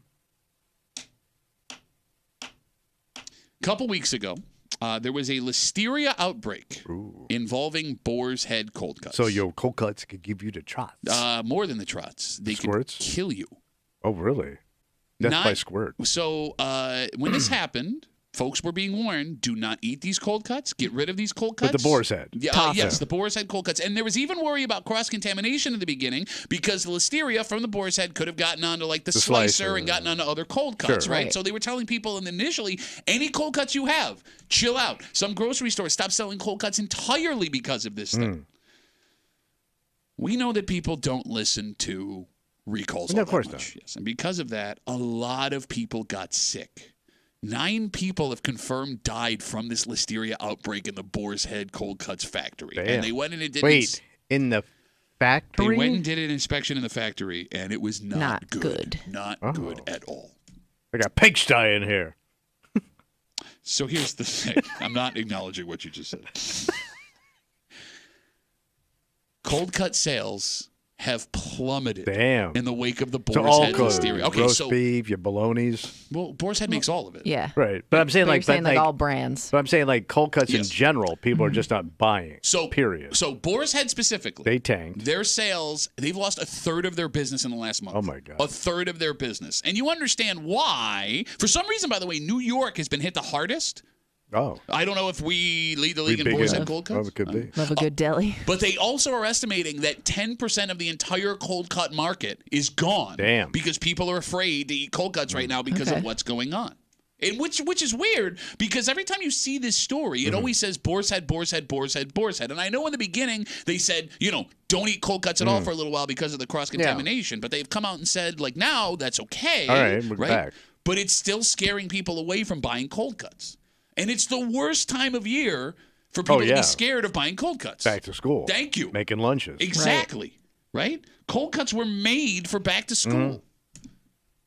So what are you sending your kid to school with now if you ain't peanut butter and jelly? Ugh. I love peanut butter. Yeah, but you get sick of it after a while. I will never get sick of peanut butter and jelly. But there's nothing like ham and cheese. Yeah. A nice turkey sandwich. Or how about even the higher end? Your roast beef sandwich. Roast beef is the Cadillac of lunch sandwiches. It's the top. You can't go any higher. Oh, God, it's so good. Yeah. My mouth is watering right now. Who doesn't love a roast beef sandwich? I love a roast beef sandwich. Of course. Yeah. Wait. You like roast beef? I love roast beef. But you like it on a sandwich? I do. I love yeah. You know what? Man, why don't you just tell me? Why is that? I just jumped in. I saw what was going on. Yeah? I jumped into the cold cut game. Get the hell out of here. Yeah. I opened in a little deli kiosk in the men's room. Really? Well, here's the thing. I mean, we're talking about the listeria outbreak. I am worried about getting sick. Can you guarantee me that your cold cuts are going to be safe? Oh, you're not going to get sick at all, probably. What's your business called? It's called Uncle Tommy's Old Time Not Boar's Head Cold Cuts from the farm to your mouth sauce. I love how he started without an That ending. that went on for a while. Yeah. Well, you during tough times, call for tough sons. 252 WCMF. 252-9263. Again, 1/3 of all Boar's Head cold cut business has disappeared in the last month after this listeria outbreak. Even more surprising, 1/10 of all cold cut business period has disappeared. People are afraid to buy cold cuts. It's a bologna pandemic. Are there people 252 WCMF that have avoided buying cold cuts because of this? Right? Because if you're a cold cut person, it's hard to go cold turkey cold cut because there's no alternative. Even cold turkey is going to get you sick if you. Yeah. So I wonder then if businesses that make subs and sandwiches have also taken a hit? Like, are people not going there in their lunch hour to grab a sandwich? Because, I mean, we talked about we are sub-central Yeah. USA. Oh, yeah. Between all the mom and pop places and the chains here. Yeah. That's a great question. I don't know. I wonder if people aren't even making that connection. It could be. You just trust that the business you're going to is taking care of it. Right. I'm not buying cold cuts at the deli department. I'm over here at the sub shop. Can't be the same cold cuts. But, Kimmy, you say you trust that they're taking care of No, I'm saying, but I think Yeah. there's like a false sense of, well, they can't sell me anything that can make me sick. No, I get you, but see, that's what sucks about this is the grocery stores were unaware that they were doing it. Yeah. It was Right. coming from the factory that made Boar's Head. And I think the most interesting part of this situation, Go ahead. you know, on this show, we've talked about a ton of food recalls before. We've laughed about them, right? And we've laughed about them because people don't take them seriously. Yes. And we had asked on a couple of occasions what it would take for people to finally start taking food recalls seriously. And it turns out it's people dying because that's what happened here. Okay. And it's 9 people. It's very, very sad. Over the entire country. Yes, in a month. I believe it's over the entire That's country. nothing. No, it's not nothing. Those are 9 people that It's have pretty families. significant. But as a fat boy, you're going to tell me when you was at your fattest peak, your peak fatness, Yeah. you eat them cold cuts. I don't know, 9 people dying? Over the whole country. It's a lot of people for cold cuts. How many cold cut deaths are acceptable to you? 25. What is wrong with you? Yeah, 25 people over 350 million fat asses consuming every day.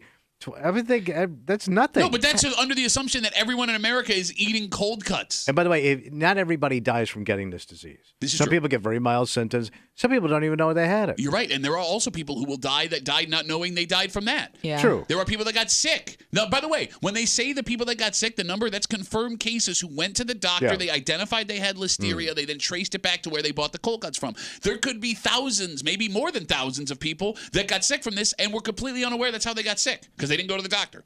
But if you're a fat guy, you're going to tell me you're not going to eat a sub? Come on. I know you'd have to Come weigh your on, fatty. hunger and craving versus Italian risk of combo. something. Well, I would think at this point Yeah. we're good. Not from Well, Boar's I Head, don't but, know like, though. Nobody's really come out and said either way, have they? I guess now that you say that. No, like that's what I mean. Like we haven't really heard much on like what you should and shouldn't be All right, purchasing. here's what I'm going with. I know Tops and Wegmans are selling cold cuts. Yeah, If they're willing to sell it, knowing the liability, right. it's probably okay. We're back. Yeah. Probably. Yeah, because they don't want to take the risk. Exactly. I mean, Wegmans and Tops may be the ones that, Oh, yeah. grocery stores like that. Same with any sub shop you go to, right? Like if you get sick eating at their place, it's on them. So, Right. yeah, it's probably fine. Now, Let's eat. I do want a roast beef sandwich. Me too right now if you brought it up. God, roast beef au jus, little bit of toasted bread. Oh, look at you. You're going top shelf. Warm roast beef. Why is roast beef au jus looked at so fancy? Like the gravy's not that expensive. Just the name. But it's shaved steak. I mean, it's steak. It's roast beef. That's steak. I understand, but it's roast beef. Like you go, I remember my And they dad. threw that French juice in there. It's just juice. Yeah, but it's French juice. French juice. Yeah. Well, you like French juice? What French juice? Well, then you should go to France and check it out sometime. Well, they got some kiosks over there? It's Wednesday. In Les Toilettes? It's 8:00. You know what that means. Les Toilettes time? Hey, Mail of the Week. It is the second day of back to school week Yeah, good. here in the greater Rochester area, and it turns out there are less kids going back to school than we thought. Yeah, the skippers. Yeah, over the last 5 years, chronic absenteeism is no, not that. All right. It's skyrocketed. All right. And schools across the country were trying different things over the last few years to get kids back in the classroom. One district figured it out. Oh. But it's not an easy thing to pull off. And Yeah. all we did was discuss what they did, if it would work here, and if it did, could we pull it off? We admitted that this is something that may not be, what's the word I'm looking for, feasible, Okay. right? But that didn't stop us from being blasted, Oh, yeah. blasted with letters because for some reason this is a controversial idea. Yeah. And one man is furious. We'll get into it. Hate Mail of the Week next here in the break room. WCMF.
It's day 2 of back-to-school week here in the greater Rochester area. Yeah. My girls are off for their first day. Oh, wow. But it turns out, Tommy, getting kids to school has become a problem the last couple of years. And we're not talking about, like, lack of bus drivers. What's it like? Oh. We're talking absenteeism. Oh, yeah. And it's become a big problem nationwide. Empty deskers. A solution has been found, but it is controversial. So controversial, in fact, that when we just broached the topic 2 weeks ago, it led to a bunch of angry letters. Yeah. And one man who says we actually need to do the opposite of this. Yeah. It's Wednesday, it's 8 o'clock. It's time for Hate Mail of the Week. You're hanging out in the break room, Rochester's Classic Rock, 96.5, WCMF. And as we are all in back-to-school mode today, our letter involves a story on how to get kids to go to school. Because it turns out, over the last few years, kids not going to class is on the rise. Last year, 1 in 4 kids nationwide were chronically absent. Wow, half. And they define chronically absent as missing at least 10% of the school year. That number was 10% higher than it was 5 years ago. So as time is going on, fewer kids are feeling like they need to be in school. Bottom line is this, Tommy. What's that? Districts had to come up with a plan to get the kids' butts in their seats. And one came up with a great plan. All right. In Oakland, their school district. Oakland, California. Yeah, you got it. They used a very out-of-the-box idea. They took 45 kids with big-time absentee problems, and they paid them to go to school.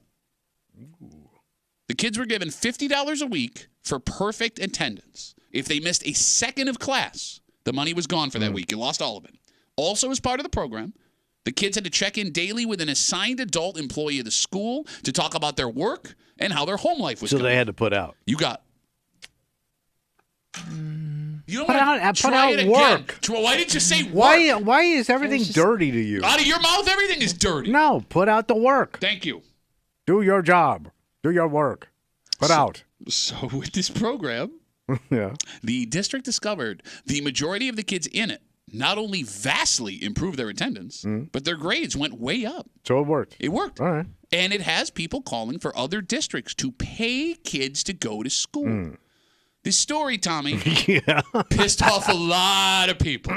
Everybody my age. Okay, but here's the thing. All we did was tell you what one district tried and explored maybe if it was possible to do it here in the discussion. Like the amount of avenues I could be mad at the same time, I would almost have a stroke. We got slammed with letters. Oh, of course. Slammed with letters over this. But one stood out among the rest. Yeah. Because it turns out, Tommy, the key to getting kids in school isn't paying them. It's taking away their freedom. Actual physical letters sent through the mail telling us why we don't know what we're talking about. Sit back and enjoy today's Hate Mail of the Week. You want me to give up my hard-earned money and tax dollars so some loser kid can get paid to get a free education? Not over my dead body. Do these kids not realize what they're already getting from these school districts? Do they not know that other kids in other countries have to pay and sacrifice to go to school? They do. I agree that all kids should be in school every day, so here's the better idea to make that happen. If they miss more than a certain amount of days, put them in a reform school. Make them live where they study in a place that they can't leave until they get it through their heads that they have to be there. It's very clear that if a kid is locked up until they have good attendance, they'll realize very quickly that school is no longer optional and will do everything they can to get home and fly right. Stop treating kids with kid gloves and rewarding them for bad behavior. If you reward them for being bad, they're just going to keep doing it. Put the fear of punishment in them. That gets them back on the straight and narrow. Sincerely, Nick. Man, how many Spencer Tracy movies has this guy been watching? I sent him on to reform school.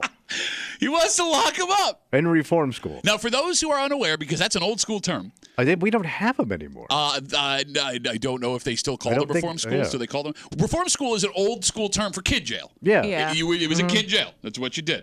That's where you said the kids to kid jail. I think they exist to some extent. Just maybe they don't call them reform schools. Could you Google what do they call reform schools now? Do reform schools still exist? So there's a lot here. Yeah. There's a lot here. And the phone number is 252-WCMF 252-9263.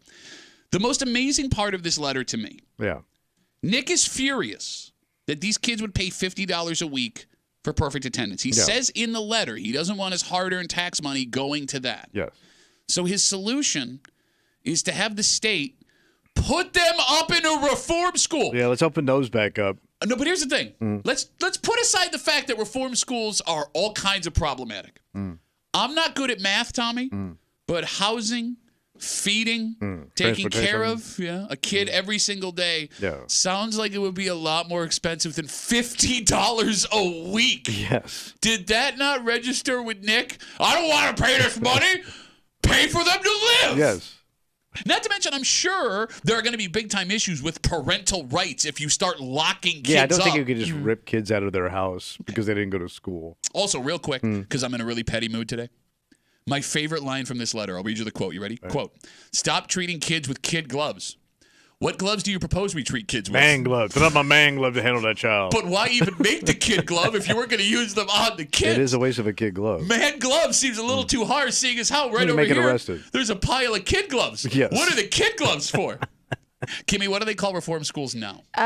It doesn't seem like there's an actual name for it. It says the term reform school is not commonly used today, but there are still institutions that provide similar services for troubled teens. They call them like treatment centers, therapeutic boarding schools. I would hope that things are better than they were back in the day. The reform schools that we know from back in the day. I don't know. I've seen some documentaries. Okay. All right. All right. With all that being said, look, we said it when we first had this discussion, right? Paying kids to go to school is probably not a feasible plan. What they did with this program in Oakland was funded by a grant from a donor to see if it would work. Rich guy money. And it's also a really small sample size. It was only 45 kids. So even if you wanted to try it, you don't have rock-solid proof that it would work if you implemented it on a grander scale. But it seems what we did learn in what they did with paying these kids, Tommy, if there is a reason kids want to be in school, they'll go to school. Yes, they will. And the debate comes down with this letter and this other, with the initial discussion, comes down to punishment for not being there versus excitement to be there. I want to be here. I want to learn. And that's where the split shows up, right? Should you make a kid scared not to go to school? Or should you do things so they're excited to go? 252-WCMF, 252-9263. Because Nick in this letter is all about the punishment, Tom. Yeah, the harshness. Is that the right way? No. I mean, I know reform school's not the right way. No. But is the fear of punishment a better way to get kids to school? Are you catching more flies with honey or vinegar? Well, honey. Well, I know the flies will go, but you get what I'm saying. I know. But, I just think, I'm just thinking, my generation and my brothers, when you went to school, you got cracked in the head. And you're never going to change those people's minds, man. I understand, but I think there's still a debate to be had, right? Well, what's going to motivate a kid more, the threat of punishment or something exciting? But they already don't like school. Right? I mean, I didn't like school. I didn't like being told what to do. I didn't like rules, regulations. You stand here and do this. I already didn't like it. I said, what's it going to work on me? Okay, but here's the thing. If you were to throw me 50 large. Even if you were there. Under the T. Even if you're forced to be there, are you getting anything out of it? No. I guess is my question. I'm a zombie. Well, but we might be, how do I put this? We may not be looking at the bigger picture here because you didn't like school. No. I didn't love school either, right? So, I get why you would think, none of the kids want to be there. That's not necessarily the truth. Right. Because there are kids who would enjoy going to school. Yeah. There's just other things they want to do more. Right. Right? That's not at school. They might be in a situation where school ain't the first priority of their life. But that's a whole other debate where that takes more stuff. But let's say, there's a kid that doesn't mind being at school, but his friends are off doing this over here, or there's something else going on that day that he'd rather do, right? How do you make school more exciting than the peer pressure or the other fun stuff? And I don't know if there is an answer to that. So that would mean then Nick is right, and the only way to do it would be punishment. Are we the only country that has this problem? That's a good question. No, it can't be. No, I'm talking about other places where the kids just don't, you have this great system set up and they don't use it, like Canada. Yeah. Does Canada have a high rate of truancy? Right? I don't know. They're like us light. Kimmy, you want to Google if Canada has a high rate of truancy? Europe, same thing. Rich countries. Yeah. Are they dragging ass in France? Are they dragging ass in France? Were they dragging? The answer is France. 252-WCMF. That's a really good question. There's some places where school is like a religion more than religion. Okay, here's. I knew Tommy was going to wiggle away to talk about China, but that's fine. No, I'm not. Where are you going to talk? South Korea. We were in Asia. You were saying, Kimmy, I'm sorry?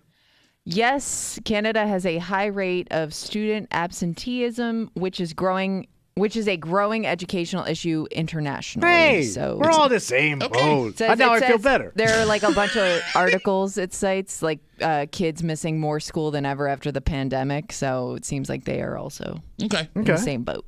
252-WCMF, 252-9263. Hate Mail of the Week. We got a letter from a man named Nick coming off our discussion about paying kids to go to school. An experiment they ran at a district out in Oakland after they found that kids not going to school has increased over the last 5 years, become a problem. Nick says you don't pay the kids to go to school. You lock them up if they don't go to school. Okay, that always works. He suggested reform school. And that's a terrible idea. But hold on. I will give credit to Nick. He makes one good point in this letter. All right. Quote, when he's talking about the kids, they do not know that other kids in other countries have to pay and sacrifice to go to school.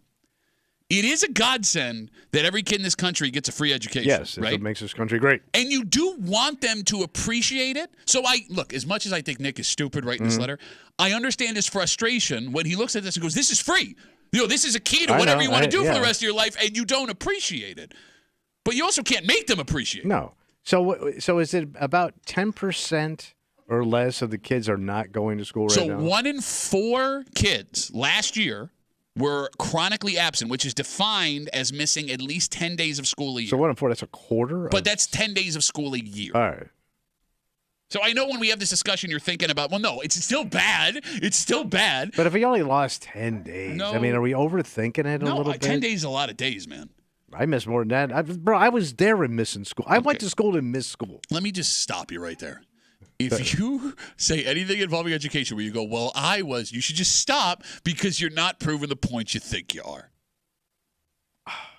Right? How do you sit here, illiterate, dumbass, ugly, short? What's ugly guy and short guy to do with it? You're so dumb it made you ugly.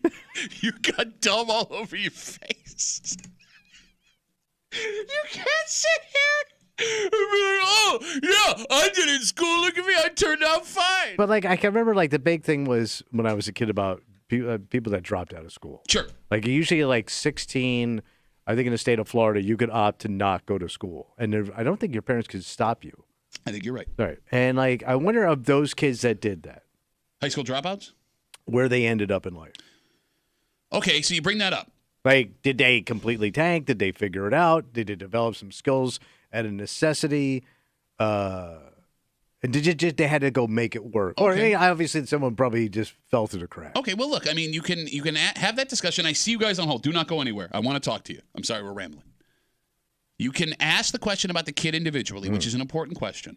I think in this case, you also have to ask a question about what happens with society, because when a kid doesn't go to school, it creates a bigger problem than just for the kid. The odds of that kid being arrested goes up, which adds to the crime rate. Right. The odds of that kid ending up on social services increases, adding to the tax money that Nick was worried about. Yeah, okay. The odds of having a job that contributes to the community goes down, which hurts all of us. Right. And look, before you call... So it's a drag on society. Well, I mean, yes, but that sounds harsh, and I don't mean it like the kid's a drag on society, all right? Because somebody needs to motivate that kid to be there. Yeah. And before you call, I understand, like you're saying, Tommy, there are folks listening who never graduated high school, and they are making it just fine. Yeah. I'm not saying that not having a high school education is a death sentence, but lack of a formal education makes life a hell of a lot harder. I mean, you know that.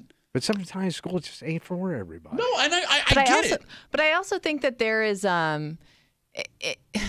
missing a significant amount of time only makes that kid not want to go back even more. You know what? When you just kind of feel like now I'm in over my head and I can't go back. Yeah. Oh, you've already started a band. It can also lead to that too. Not so much that the kid doesn't want to go back to school, but they feel like maybe it's a lost cause because I'm already so far behind. How the hell would I ever get caught up? Sure. No, I think that's a great point. And going back to the point you just made, Tommy, you're right. Sometimes school ain't for people. Look, man, if you drop out of high school and you have a plan, I would be nervous as a parent, but at least you're working towards something, right? Yeah.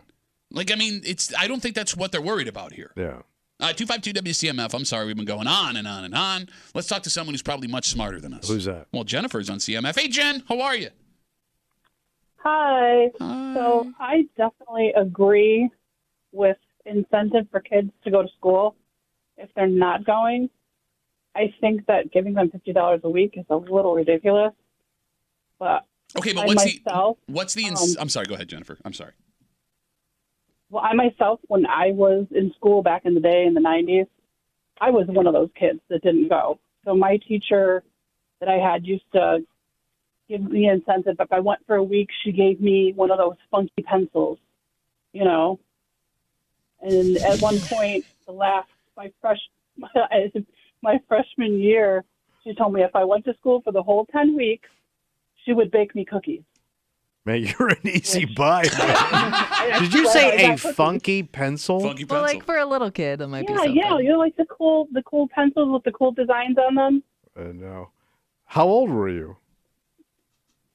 I don't know, like 13. They still have them. It's okay, but Jennifer, so But here's the she's thing. saying even if you're not paying the kids something to Cookies. get them to work for. I understand, but Jennifer, Incentive to give them some. Jennifer, you were in a really great situation because you had a teacher that not only personally cared about you, but they were willing to put in extra work to make sure that you got there. I mean, what we're discussing here would be something you would have to implement on a district, county, statewide I don't thing. think this country has enough funky pencils to make it work. Yeah, but I mean. All right, so Jennifer, in all sincerity, do you have kids of your own? Yes. Okay, how old are your kids? 12 and 18. Perfect age. All right. So with your 18 having gone through high school, with your 12-year-old now in middle school, Jennifer, knowing your kids, what would get them excited to be at school that is also feasible to offer at every school district in New York State? And if you answer wrong, you're banned from the show. Is both my kids are homeschooled because they both hated school. Runs in the family, I hear. Okay, so I just want to make sure we're all on the same page real quick. Jennifer, you called up about a story of how to incentivize kids to go to school. Shared a personal story. Said what you didn't think would work, and then did not share with us until the end of the call that your kids hated school so much that you homeschooled them. Yes, but you know, I went to Rush Henrietta. My kids didn't go to Rush Henrietta, and the school they went to. Trust me, they're. I wish they were both still in school, but they went about it the wrong way. So. Okay, Jennifer, thank you for the call. I have really no follow-up appreciate it. questions. Thank you, Jennifer. Have a good rest of the day.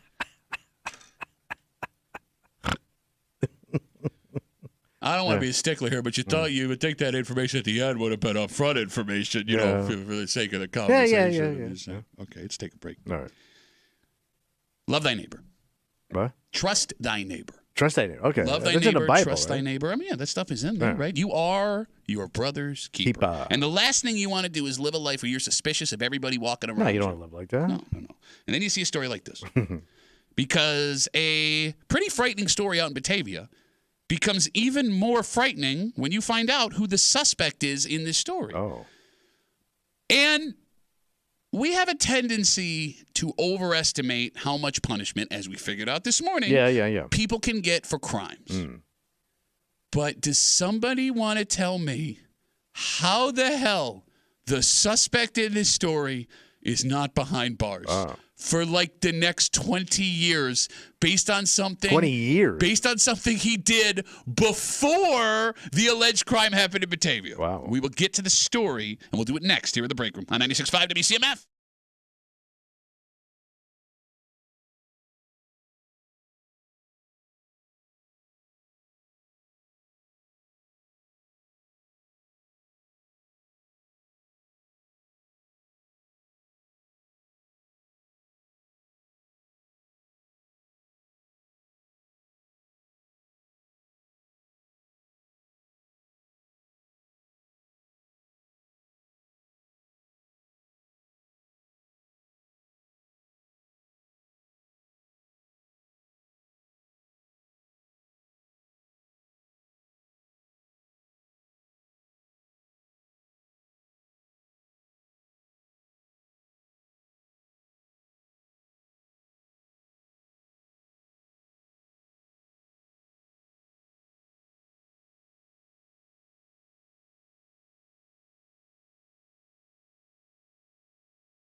There are scary people you'll hear about. Yeah. Maybe you'll even meet them one day. Oh, boy. But we like to think that we can rest easy because the scary ones we know about are in places that can't hurt us. This story suggests maybe not. Because an incident just west of us may have you folks listening wondering, how the hell is this man free and walking around? You're hanging out in the break room. Rochester's Classic Rock 96.5. WCMF. We'll jump right into it. The story starts in Batavia. Troopers were called to a mobile home park just after noon for reports of a Ford Explorer that had been shot numerous times in the windshield. Jesus Christ. An investigation led them to a 48-year-old man who said consented to a search. Police say in that search they found a .22 caliber rifle and a 20-gauge pump shotgun. All right. He was arrested. That's scary enough, but we're just beginning. Because the 48-year-old man, the suspect in this case, is well known to law enforcement. Oh, okay. He's a convicted felon that was part of a widespread investigation done by the FBI Domestic Terrorism Task Force. Big terrorism. Buckle up. I'm buckling. I have taken off my glasses in a dramatic way to fully illustrate how scary this is about to get. This man was arrested in March of 2014 after admitting to plotting to recruit like-minded terrorists to blow up government buildings, rob banks, and kill people. So this is like a Timothy McVeigh guy. Nailed it.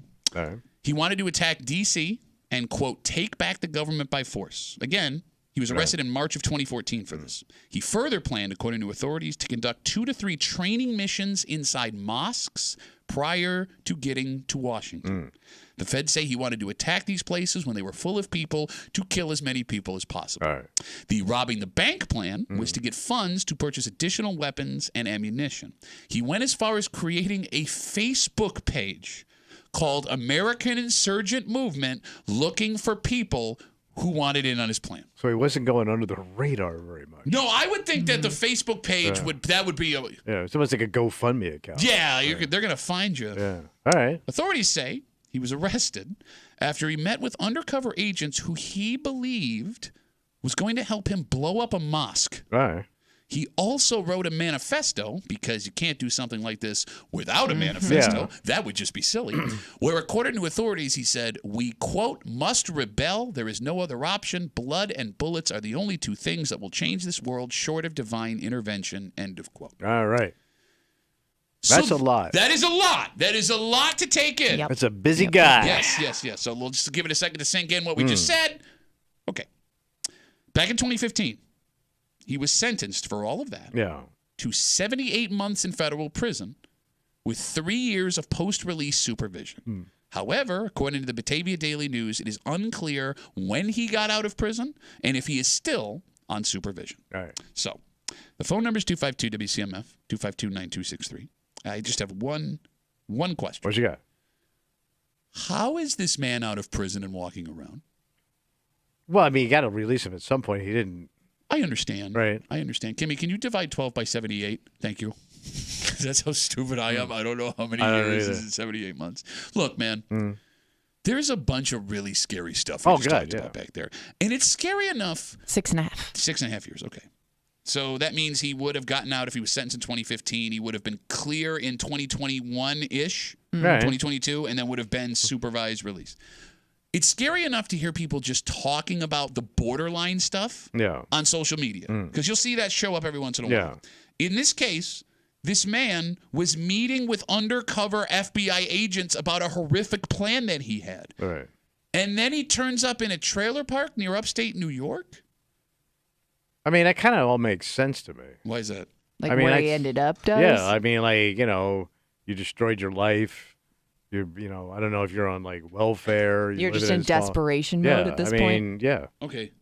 But, like, of all the places this guy could have ended up, he ends up here. Yeah. So where is he? Did they say where he's originally from? I know it wasn't from Rochester. I want to say maybe it was down south. Texas. What do you mean, like, Texas? I want to say, but look, I don't have that for sure. I could be wrong. I know it was in the initial story, and I don't have he it. could have come up for work or a gal. Okay, yeah.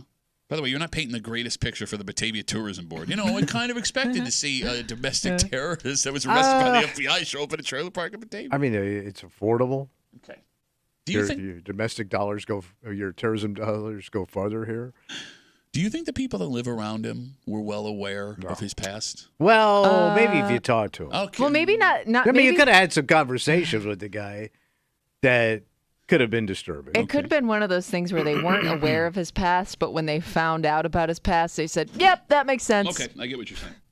So here's the thing. Right. As we talk about this man who is a suspect in shooting up this windshield in Batavia, who it turns out has done jail time for wanting to blow up mosques and murder people, according to the FBI, met with what he thought were like-minded people who turned out to be undercover FBI agents. You want to believe, Tommy, that the scariest people are not moving among us.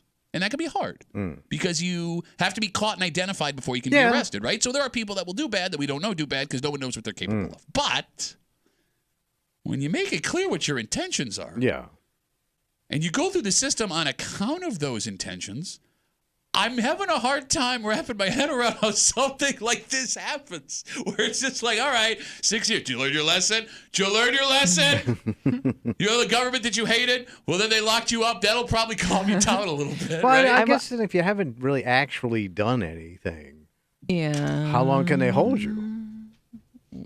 I mean, at this point, I'm sure if there's everything. no actual victims. He met with what he thought. I understand you're putting it through the process, but it never happened. Okay. So I agree with you, but like, how long do you hold somebody on something that never actually happened? And I'm guessing everything he says and like any, I don't even know, does he have internet access or a smartphone? Everything's going to be under watch at all times. You would think so, but I don't know because again, okay. This is enough to make you paranoid about who is living around you and what they're capable of. Is it not? Yeah, a little bit. Okay, you're being awfully nonchalant. Yeah, even if I knew like somebody had a semi-nutty idea, I just assume they're not gonna go through with it. But see, that's the difference here. Is this guy was actively trying to go through with it, and I agree with you. I can handle nutty idea. This is not a candy bar we're talking about here. This is like deeply But I've got disturbing. family members that have nutty ideas. Okay. I still got to see them. Okay. I still got to deal with them. No, I get it. You know what I mean? I got to work around it. Okay. I'm going to turn to Kimmy and talk to her for a little while. And by the way, we all got them. Got what? Go deep into your family. Somebody's got somebody with an idea that if they said it out loud, you'd be like, really? No, and I don't disagree with what you're saying. It's and the ones that you don't know about that are scarier. Is that your point? What I'm saying is, you're right. You see this stuff. I mean, people are comfortable rating it now on social media behind avatars and stuff like that. And that's scary enough. But those people, I think, I'm with you, the majority of those people, overwhelming, are never going to do anything. Right? It's the guy that actively tried to do something. They knew he tried to do something. And then, here he is. Started to make some moves. I'm over here. So you're worried about the neighbor you don't know. And that's just it. It's a terrible way to live. Yes, right? it is. You can't do it because you'll drive yourself insane. No, but here's the thing. Then you see this story, and I think, okay, I can forgive myself for thinking that way. Because, I don't want to live scared. You know I don't live scared. And you don't want to mistrust the people around you. Those are human beings. But that can be hard sometimes. Yeah. Very hard. You are... Okay. I don't want to overjudge somebody based on maybe they don't think like I do. Oh, no, there's a difference here. Okay, that guy's not going to probably sit down with me while we're talking, having a drink, and all that comes rolling out. No, but here's the thing. You don't, and that's the point I'm getting at here, right? Like, if nobody that lived around this guy knew what his background was, it's entirely possible that you sat down and had a drink, and had no idea. Like, you were roasting a s'more and a weenie, and it never came up. And then all of a sudden, here's this guy in the news for this alleged crime, and here's this entire background that he never shared with you, because why would he? You know what I mean? Like, that's what's freaking me out here. Do you think a guy like that, though, could keep quiet about it? I don't know. Oh, I think some of these guys did. That's why they all of a sudden oh my God. You know what I mean? No, I'm saying like after you've already been caught and now you're in a new place. Like, I don't know how many guys, especially after they've been drinking, can shut up about it. I don't know, man. You did 6.5 years in federal prison. But you at one point felt that up. passionately. I don't know. I mean, you're right. The guy did have a Facebook page looking for other like-minded people. Right.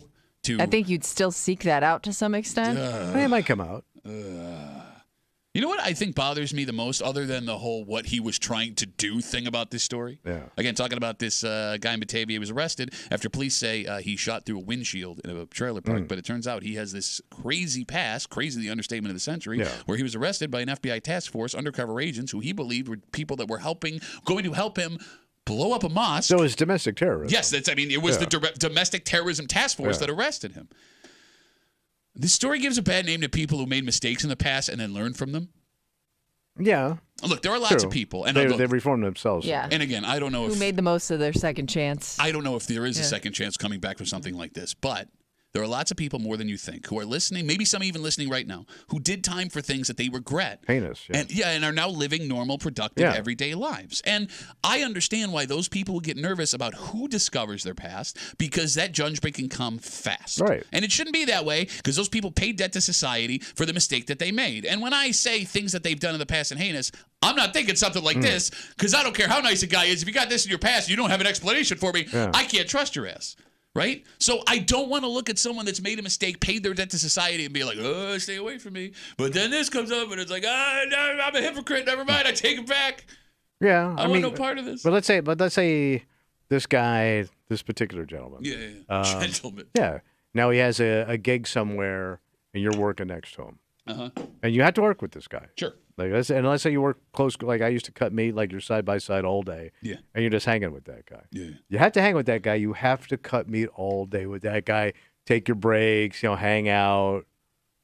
If he starts talking about what he did, as in like not the terrible thing that I did, but any remorse. Yeah, I can't. I couldn't do that. I know you're gonna say you have to. You don't. I But couldn't. let's say it's just subtle.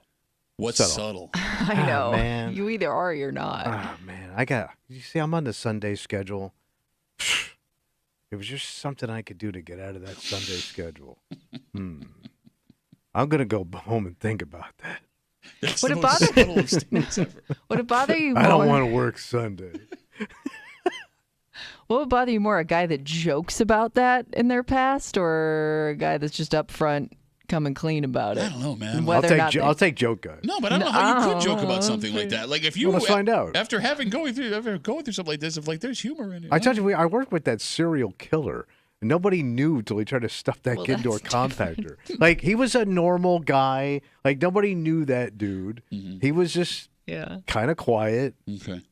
Came down from Michigan. So anytime somebody comes down from Michigan, that's always a tell. No, that's a safe bet. Yeah. You're right. If you hear Michigan, you run. Yes. You quit that job. Yeah, I couldn't handle Michigan, man. All right, let's take a break. We pay for the things we don't want to do to be done for us. Oh, yeah. Right? Yeah, I mean, if you professionals, get a guy in there. Yeah, if your toilet breaks, you call a plumber. Mm-hmm. Well, there is a new, how do I put this, industry? I love it. Okay.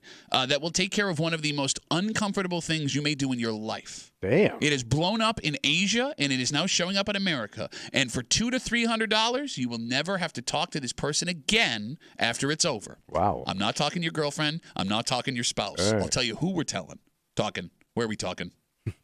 We'll do it next here in the break room on 96.5 WCMF.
You pay people to do things you don't want to do. Yeah. And this is something most people would never want to do, because as much as you fantasize about how this would go, when you're actually in the moment, it can be very intimidating and awkward, especially if you're trying to leave on decent terms.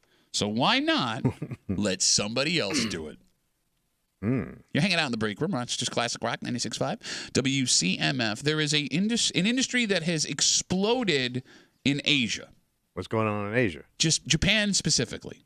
Companies that will quit your job for you. Like they come in and okay. You got it. Now, these companies started in Japan, but they're so successful, companies in the U.S. are now starting to do this. For $200 to $300, they will handle all the stuff you do not want to do when it comes to quitting your job. All the awkward stuff. They will call your employer and let them know that you are not going to be there anymore. They will handle and negotiate details like when is your last day, how to return the stuff the company owns, severance pay, things like that, all of this different stuff, paperwork you have to sign. So it's almost like an agent. It's exactly what it is. You have your own agent to deal with the end of working with somebody.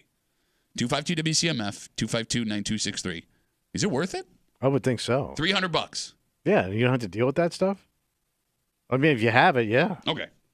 Why not? You don't want to burn bridges, right?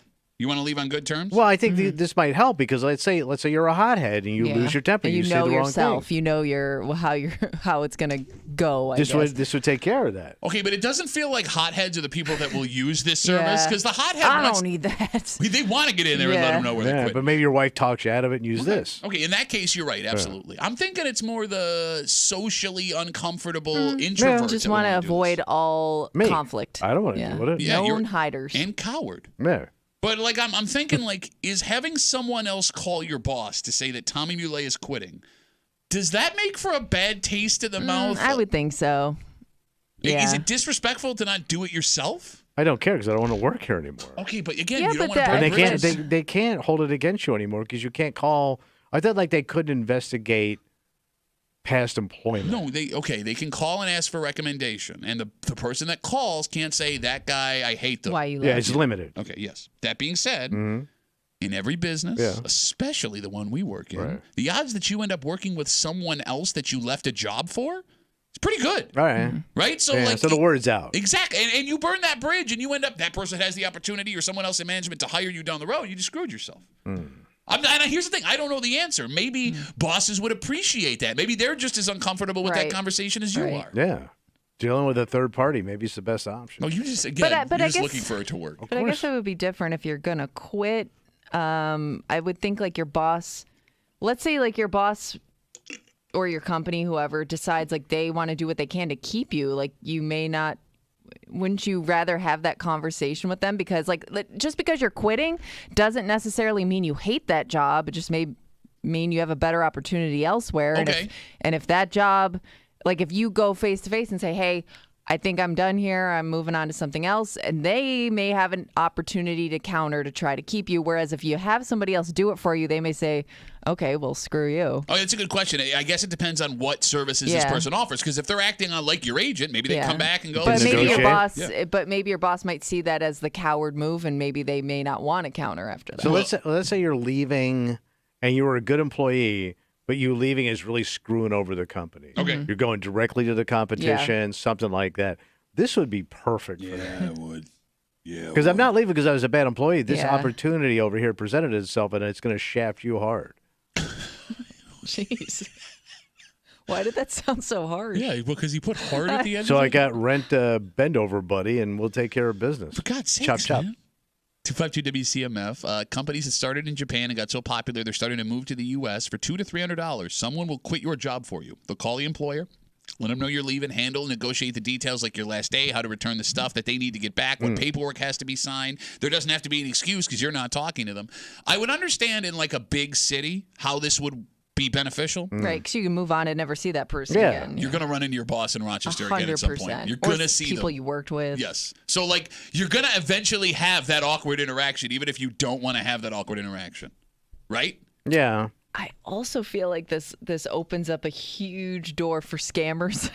Oh, yeah, good call. Because, how does your boss know who they're supposed to hear from? If they say they're from this company and they're quitting for you, I mean, she's right? Your boss. How do you check that? If your boss has your personal number, they're gonna reach out to you and be like, "Wait, you're quitting? Why?" There may not be a way for this to work without you facing. Well, how's Japan pulling it off? I don't know. Maybe there's a different. Well, like. Or they got cell phones. So in the article, it says that it's very popular in Japan because culturally, and I'm quoting the story, Japanese people can be less confrontational, especially when they respect their boss or the business and they feel like they might be letting people down by leaving. So maybe it's just understood in a place like Japan, like the reason they're doing this is because I respect you. Whereas as an American, I'm not doing this because I respect you. I'm not doing this because I don't want to deal with you. Okay. You know a little different motivation. There's a massive difference. I would still use it. Okay. That's $300 well spent. If I have it. Well, you're going on to another job, so you better hope that other job pays really well. Yeah, but even if it doesn't, I mean, I'm never coming back here. Not after you have someone else quit for you, you're not. Damn straight. 252 WCMF. Let's talk to Johnny. Hey, Johnny, how are you, buddy? Tommy, I can't believe your take on this. The greatest day of being employed is the day you can look at your D-bag boss and say, I'm out. Do you take this job and shove it? That's the greatest feeling ever. Okay. How many times have you done that, Johnny? Only twice, and to go to the competition for more money. Okay. So you looked the dude in the face or the woman in the face and said, screw you, I'm out, and this is what I think. This is shove it, Johnny. Lousy company. Yeah, and then they say, no, please, will you stay? Nobody ever told you that, Johnny. Nobody wants your ass around, you wise ass Johnny. No, they want to give you more money. Too late. You've been screwing me over too late. long. So wait, I'm somebody out. was going to offer you more money. You said too late?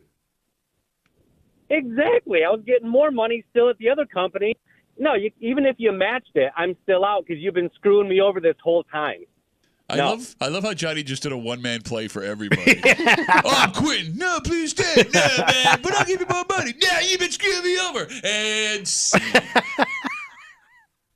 I'm not gonna pay someone $300 for that satisfaction. It's the two greatest days of my life. All right, but what if it's a boss you like, Johnny? I mean, you're going to face that person, someone you enjoy, someone that helped you out, paid you. You want to deal with that kind of emotion? I've never had that person to work for, so Okay. I don't know what you're talking about. You know how they say that, like, when one person's an a-hole, they're an a-hole. When three people are a-holes, you're the a-hole. Mm-hmm. Well, I'm the a-hole that left, and then they were screwed. So and now who he's won on that rich.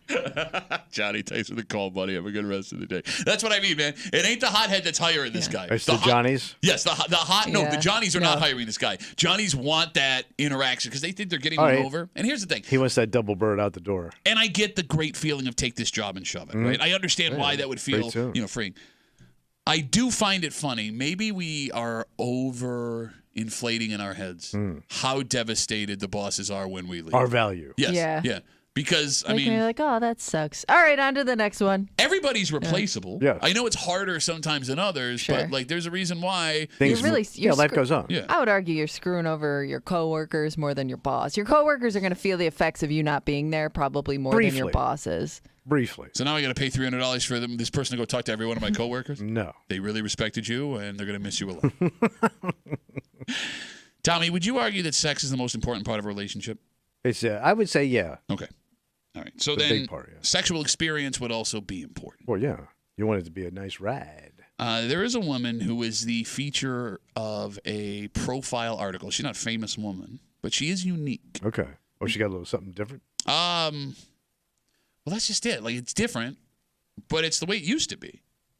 Oh.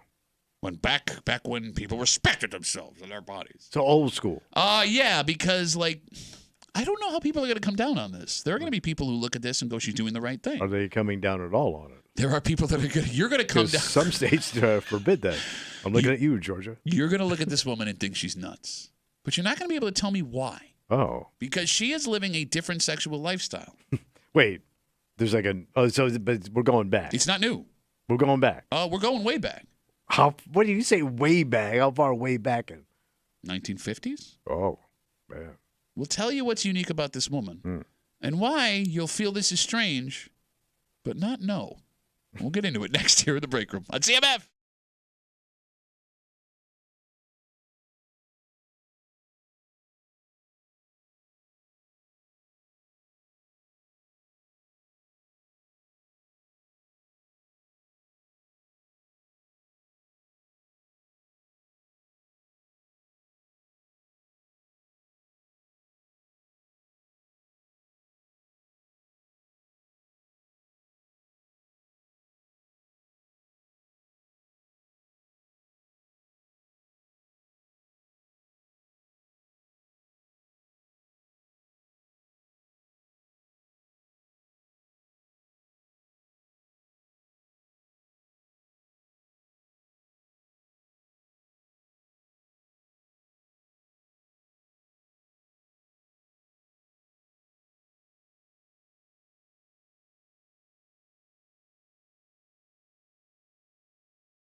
This would be a big deal to people. Yeah. But it's hard to understand why it would be a big deal to people. Tommy, folks that have a ton of sexual partners can be looked down upon. Players. Yeah. Well, yeah. So you'd think this would be then the best situation. But this woman whose story has gone international is also being crushed. So when it comes to the amount of sexual partners, what the hell is it that we actually want? Is there a number? Yeah. Okay. You're hanging out in the break room, Rochester's Classic Rock 96.5, WCMF, just after 9:30. We know the Buffalo Bills take on the Arizona Cardinals, 1 o'clock Sunday, live right here on CMF. By the way, if you want to go watch that game, watch it. You could do it with the coolest gal I know. Who's that? Kimmy's going to be hanging out at the Bill Gray's Tap Room in Chili. You need to meet more gals.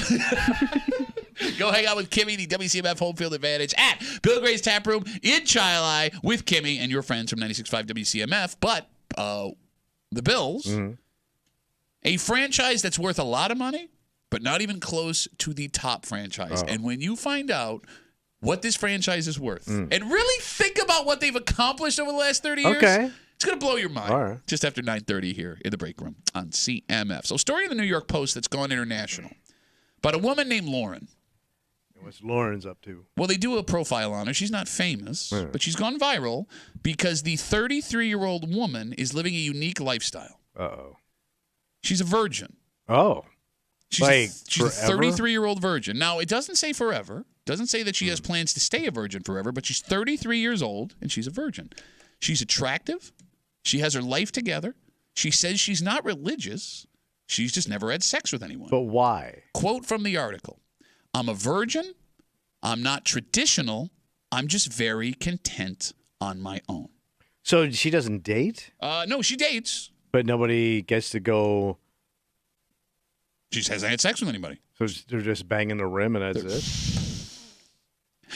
She admits that it's been hard for her to meet guys because they tend to see this as a negative. Well, yeah, because where are we taking a relationship if we're not going to lay down? And I quote, I am of sound mind and body. I'm not socially awkward or repressed, and I'm quite normal despite my unique lifestyle. But she also found out when her story went viral, there were a ton of people that reached out to her saying they are having the same issues, saying that they are virgins and people look at them strange. And the comments on her story go one of two ways. It's not natural.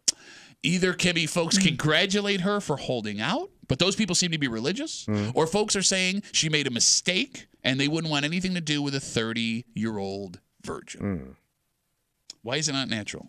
Because you have natural bodily urges. I mean, you have natural sexual urges. That's not a mystery. It's different for everybody, I guess, though, right? So she has no sexual urges that she suppresses? No, she says she's normal. I was going to say, and it could be maybe like you bloomed later in life, and at that point, a lot of people... Yet. And at that point, a lot of people, I'm just based on like the cases I know of people who, waited a long time.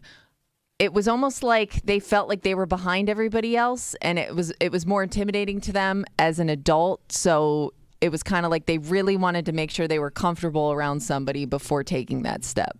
But to never experience sex like that fully at that age, I think you've done your body a disservice. No, I mean, and look, a point coming from you, a man who has had very healthy sexual relationships that have not led him down horrible roads and mentalities. I mean, that holds a lot of water. You know I'm right. No, I don't know you're right. Because I have no idea. That's what I'm starting to question. Because you see this as a negative for Lauren. I think she's odd. All right. If you met a person in their 30s or 40s that was a virgin, your first thought about them would be? A weirdo. Okay. I think she's off mentally. All right. But here's what's strange. And the phone number is 252-WCMF, 252-9263. If Lauren in this story had a bunch of sexual partners, you would also see that as a negative. Well, what's a bunch? Okay, let's say that she was a 33-year-old woman that had sex with 70 men. 70? See, that's what I mean. No, I said it wrong. Oh, 70. I mean, let's say she started having sex at 17, had sex with 70 men by the time she was 33. So what does that break down per year? 70 a year? Is that 70 a year? It's less than 70 a year. All right. Some years maybe less, some way more. Yeah, but maybe she went backpacking through Europe. All right. I mean, look, if you met a 33-year-old guy that had 70 sexual partners, you wouldn't find that strange, would you? No, he's probably running our sales department. So this woman has had sex with nobody. Right. You find her strange. I find her strange. If this woman had sex with 70 people at 33, you would call her a skank. Okay, but let's say she just had a normal amount of casual sex. And that's the question. 252-WCMF, 252-9263. When you meet someone, in your head, the perfect amount of sexual partners would be what? A couple a year. What's a couple? Okay, so if she's But that 33, would add up over time. I would say if you had 2 to 3 sexual partners as a young 2 to 3. person. What are you, That's Amish? not Even Kimmy, I was even gonna prude-ass say, Kimmy's like, I mean, we that's- get 3 Their dogs. numbers are But that's low. one every 6 months. If you think about it, That better go. you're saying that's good. I would think that's a low number. You're in saying terms- casual sex. You're going to have Yeah. sex with one person every 6 months? Well, I'm saying as an adult from the time you're 18 till, what is she, 30? 33. 33, if she had 3 sexual partners a year, that just seems like a normal person. So like you dated somebody for 6 months, Okay. it didn't work out. All right. Maybe you dated somebody else, you had a couple of crazy vacations. That's just a normal, nice girl number. No, here's what you're doing. Because if I Nice girl. If I told you in your 20s when you were single that you could only have sex with one person every 4 months, you'd be out of your mind. But you're not using rules for you. You're using rules for what you think a woman should have. Yes. What happened to Progressive Tommy a while ago about ladies and you should do what you want and, I'm here for you? Do what you want. Mm-hmm. Be yourself, but always be your best self. And girls, let's keep it to 3 or under. Okay, so that being said, at 3 times 15 is 45. So at 33 years old, she should have 45 sexual 45 partners. different sexual partners. See, I said it out loud. I can even see the look on your face. You realize that was too much. You made that statement. She's laid down with 45 different men. I said 45 because that was your standard, and even you went, ew. Some of these people she barely knew. Kimmy, Yeah. what is the perfect amount of sexual partners for a human being? I guess I'm more worried about how many relationships you've had than sexual partners. So like serious relationships. Like if you say, I've over here. Guys, it's not even about the sex. no, but I'm saying like I would think like, well, she's Lady Low over here with her number. Low lady. like if I meet a 30-year-old a guy in his 30s, and he's never had a relationship, like anything to that he would call like a serious girlfriend, Yeah. I'd be like, that seems like a red flag. Yeah, you can't commit. No, You can't yes. pull the trigger. Yeah, but I Right. mean that's super rare. Even the weirdest of weirdos have I had relationships. don't know. Well, There's someone out there for but everybody. like a serious thing, like something that lasted a year. Like if you've never had that, I would be more concerned about that than if you had a high number of sexual relationships. Yeah, I get what you're saying there. All right, well, phone number is 252-WCMF, 252-9263. Again, a profile in the New York Post, a woman named, what's her name? Lauren, I'm sorry. Doesn't matter. Nobody's calling her. She's 33 years old. She's a virgin. She's good looking. She's got her life together. She says she doesn't do this for religious reasons. She's just never had sex with anybody. And she says, quote, I'm of sound mind and body. I'm not socially awkward or repressed. I'm quite normal despite my unique lifestyle. And you see this woman, Tommy, you hear the story and you go, she's a weirdo. Yeah. But then we give you the opposite, and you go, that's a skank. Mm-hmm. And then I do the math for the number of people per year, according to you, she was allowed to have sex with, and you still go, ew. You know what's so funny about this whole thing, right? When you meet someone and you think about what the perfect amount of partners in your head for them would be, no one wants to answer the question if they were asked how many sexual partners have you had. Most of us are going to lie. If the number is high, you're going to bring it down. Your point shave. Yes, if your number is low and you're embarrassed, you're... Had the books. Exactly. Yeah. Right? You want to know their number, and you want them to be honest. But nothing in your life wants to make you share the number that you have. Yes. Which means if you're not going to share honestly, they're not going to share honestly either. Probably not. So then why are we even doing this dance? We shouldn't. We shouldn't, but we do. Okay, no. Don't be this like, I'm going to tell you wise old man stuff. You're being an idiot. You're just like, it doesn't matter. I told you I worked with a guy that wrote out how many women he had been with. Like listed it all. Yeah. How old of a guy was he when he did this? I want to say he was under 40. He was about Pat's age. Okay. And, divorced and, but I knew this guy was a East Ave player. Okay, I love how dudes, I don't mean East to have Ave this. to Park Ave player. But I'm surprised. Like, do you think he actually remembered every person? Seemed like he did. Really? Vaguely, like at least. names and all? Nah, but he had a number, and it Okay. was high. I was shocked. Okay. That being said, would a man or woman, grown-ass virgin, have a harder time meeting people? Because, Kimmy, you got single friends in their 30s, right? In your humble opinion, would your single female friends have an issue dating a guy who had never had sex in his 30s? Virgin boy. Tim Tebow. Little virgin boy. Tim Tebow. I He was a guess it virgin, depends so on he the says. reason. Like if he said like if it was for religious reasons, she may not be as suspicious. I think if he just simply has never connected with anybody in that way, I could see a woman having a harder time looking past it than a guy. No, you're pulling a reverse, Tommy. I am. Because this woman is not doing it for religious reasons. She's never had sex with anybody. Tommy lights her up and you defend her, but then when it becomes a dude with a penis that's ever had sex, well, that's suspicious. And I don't know why that is. I think... I would think fresh new penis would be nice. Clean, new ride. Right? It's like a new car. Yeah, you got to take the plastic off it first. Right. Though. Actually, don't do that. You'll get pregnant. I don't know. I don't know. There's something... So if you were single, hypothetically, you would have an issue with a 30-year-old virgin. Not that you'd have an issue, but I don't know if it would be a turn on for women the way it would a dude. Not a real man. You lay a woman down and treat her right. Well, I don't know. I don't know if it would be a deal breaker. I just think like she would have some questions. Like, again, I think it goes back to the relationship thing. Like, you never had a serious relationship where you'd want to do that. I want to touch on something she just said because I want your opinion. She said it wouldn't be a turn on for a woman to have a 30-year-old dude virgin, as opposed to it would be a turn on for a man to have a 30-year-old female virgin. I think there are some guys that would see that as a like a weird thing. Like, okay, I get that there like, are weirdos. I'm gonna almost like a thing of pride. The word you're looking at for is deflower her. Yeah, but I don't know. I don't want to say that. Well, it sounds icky. I don't think most men would see that as a turn on, a 30-something-year-old virgin. A challenge? Do you think so? Okay, the challenge is different. But I it don't is think... a little late in the virgin game, man. Like, I didn't know they had a senior league. Are you Lee Trevino of virgins? You're the Mary No Sex? Like, you don't think a guy would... It works, man. It works. He was the Mary Mex. One step too far. He won the U.S. Open here in '68, man. He's a local treasure. Like, you don't think a guy would look at that and say, like, I'm going to be the one that she loves so much that she's willing to do this. But you are getting a go where no man has gone before, man. You are Neil Armstrong. See, I think that there's, like, some guys would be intrigued by that. Here's my fear. More than women would be. But it would be weird. Well, it's not even weird for, like, the fact that she's not going to have the experience, which, you know, whatever. It could be a little rough. I would be more worried about the emotional aspect of it, because if this woman made it to 33 without having sex, I would assume, and maybe this is small-minded of me, that when you have sex with someone for the first time, you're going to have that connection. You don't think I think a guy would be worse. I agree with you. I'm saying this is both. No, but he's saying something that makes perfect sense. And I think this goes for both male and female. Mm-hmm. If I am going to be committed to this woman in a relationship, not a problem. Right. If I am just trying to conquer, have some fun, and split, that's a problem. You bone it, you own it. Thank you.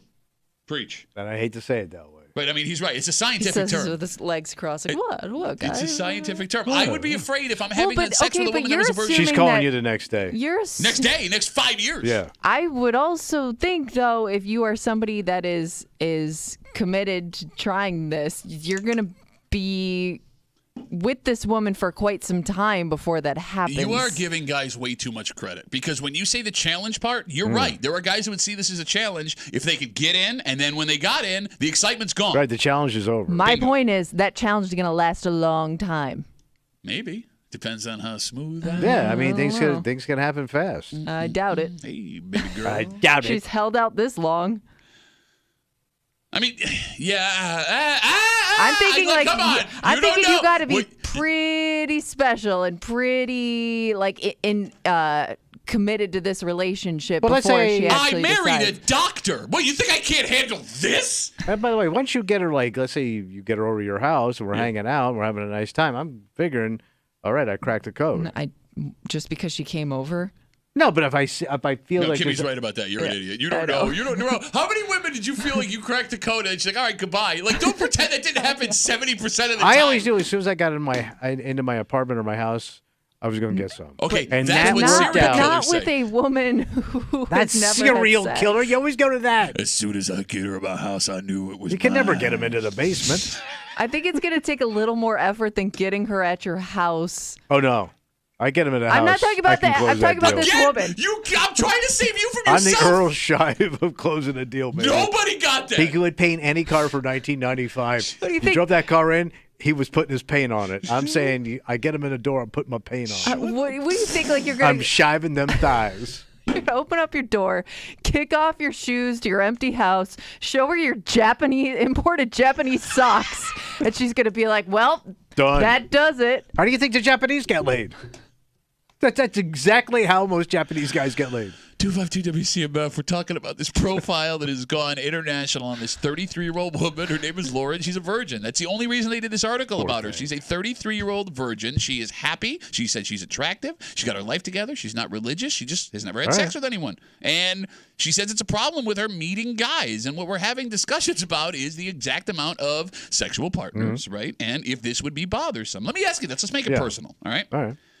Kimmy, if you could go back in time, would you change the age you lost your virginity? No, I don't think so. You're good with where you are? Yeah, I think 27. No.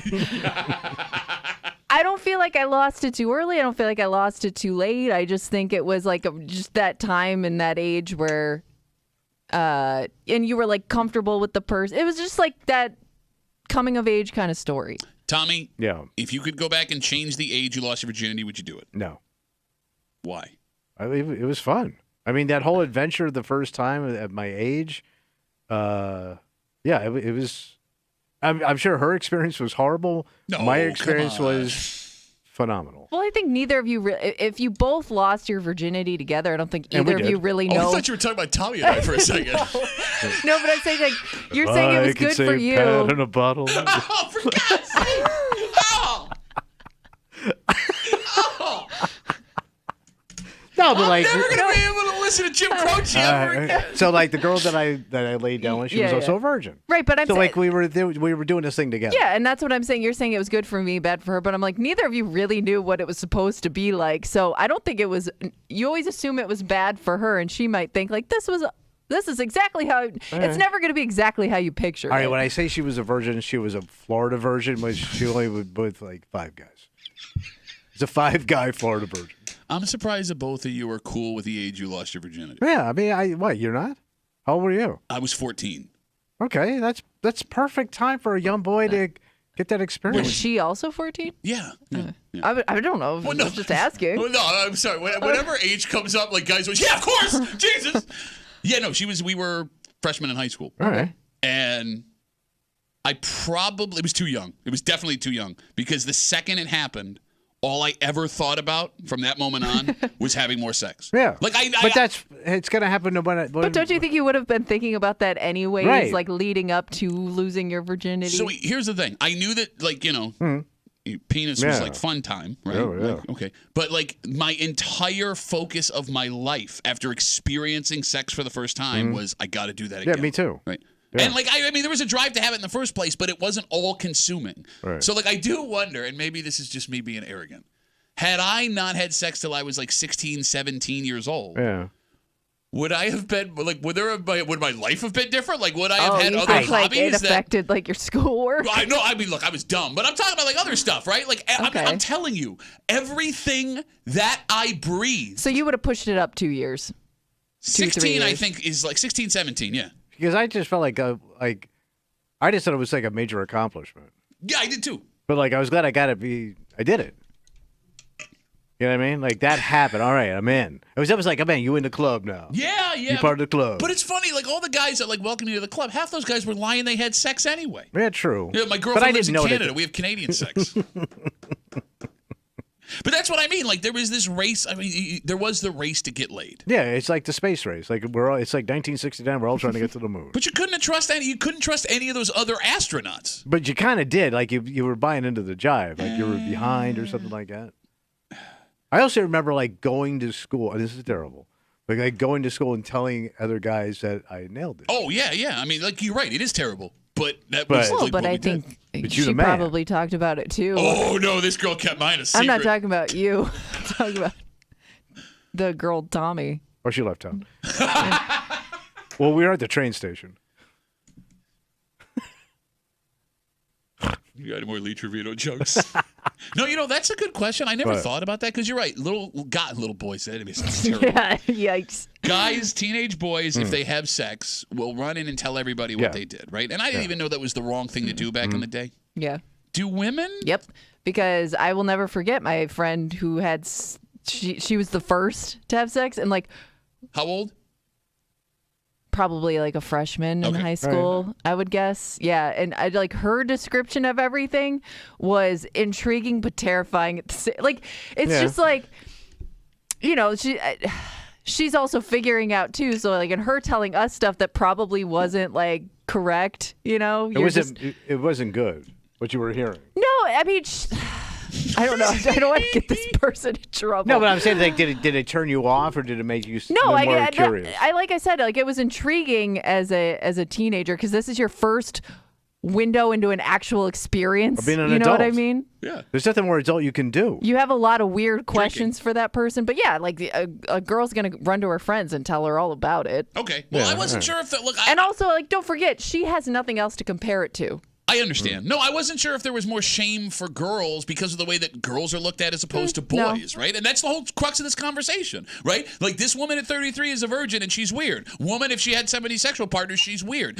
Tommy gives the number that he thinks is appropriate. We do the math and he still thinks it's too I'm disgusted by my own number. Exactly. So, like, I know that you were the king. I was the king. We walked in the school the next day and we're like, yeah, look what happened. I don't know if girls were looked at the same way. I would assume she probably thought it was disgusting. No, but Kimmy didn't look at her. The girl I laid down with. Oh, with you, yeah, absolutely. Oh, yeah, because you were such a charmer. Well, did she with continue your to question? Here's what we'll tell whether or not she thought it was disgusting. Did it happen again, or was it a one-time No, thing? I dated her for a little bit. Okay, then I dated I'm sure her she for was a open whole- about talking about it with her friends. Yeah, I dated her for a school year. So she wasn't ashamed. That's it's his third longest relationship of his life. A school year. All right, let's take a break. Your Buffalo Bills kick off the season on Sunday, 1 o'clock live here on CMF, and they will go into the season as a small market team trying to do big things. Right. The Bills, for as much money as they're worth, it turns out, are worth a legitimate fraction compared to this other NFL team. And we have crossed a boundary, and there's no going back, Tommy. However, with the success this team has had, and how ridiculous the guy who owns this team is. Can't wait to hear. It doesn't make any sense that they are worth this much money. We'll tell you who we're talking about next in the break room on 96.5 WCMF.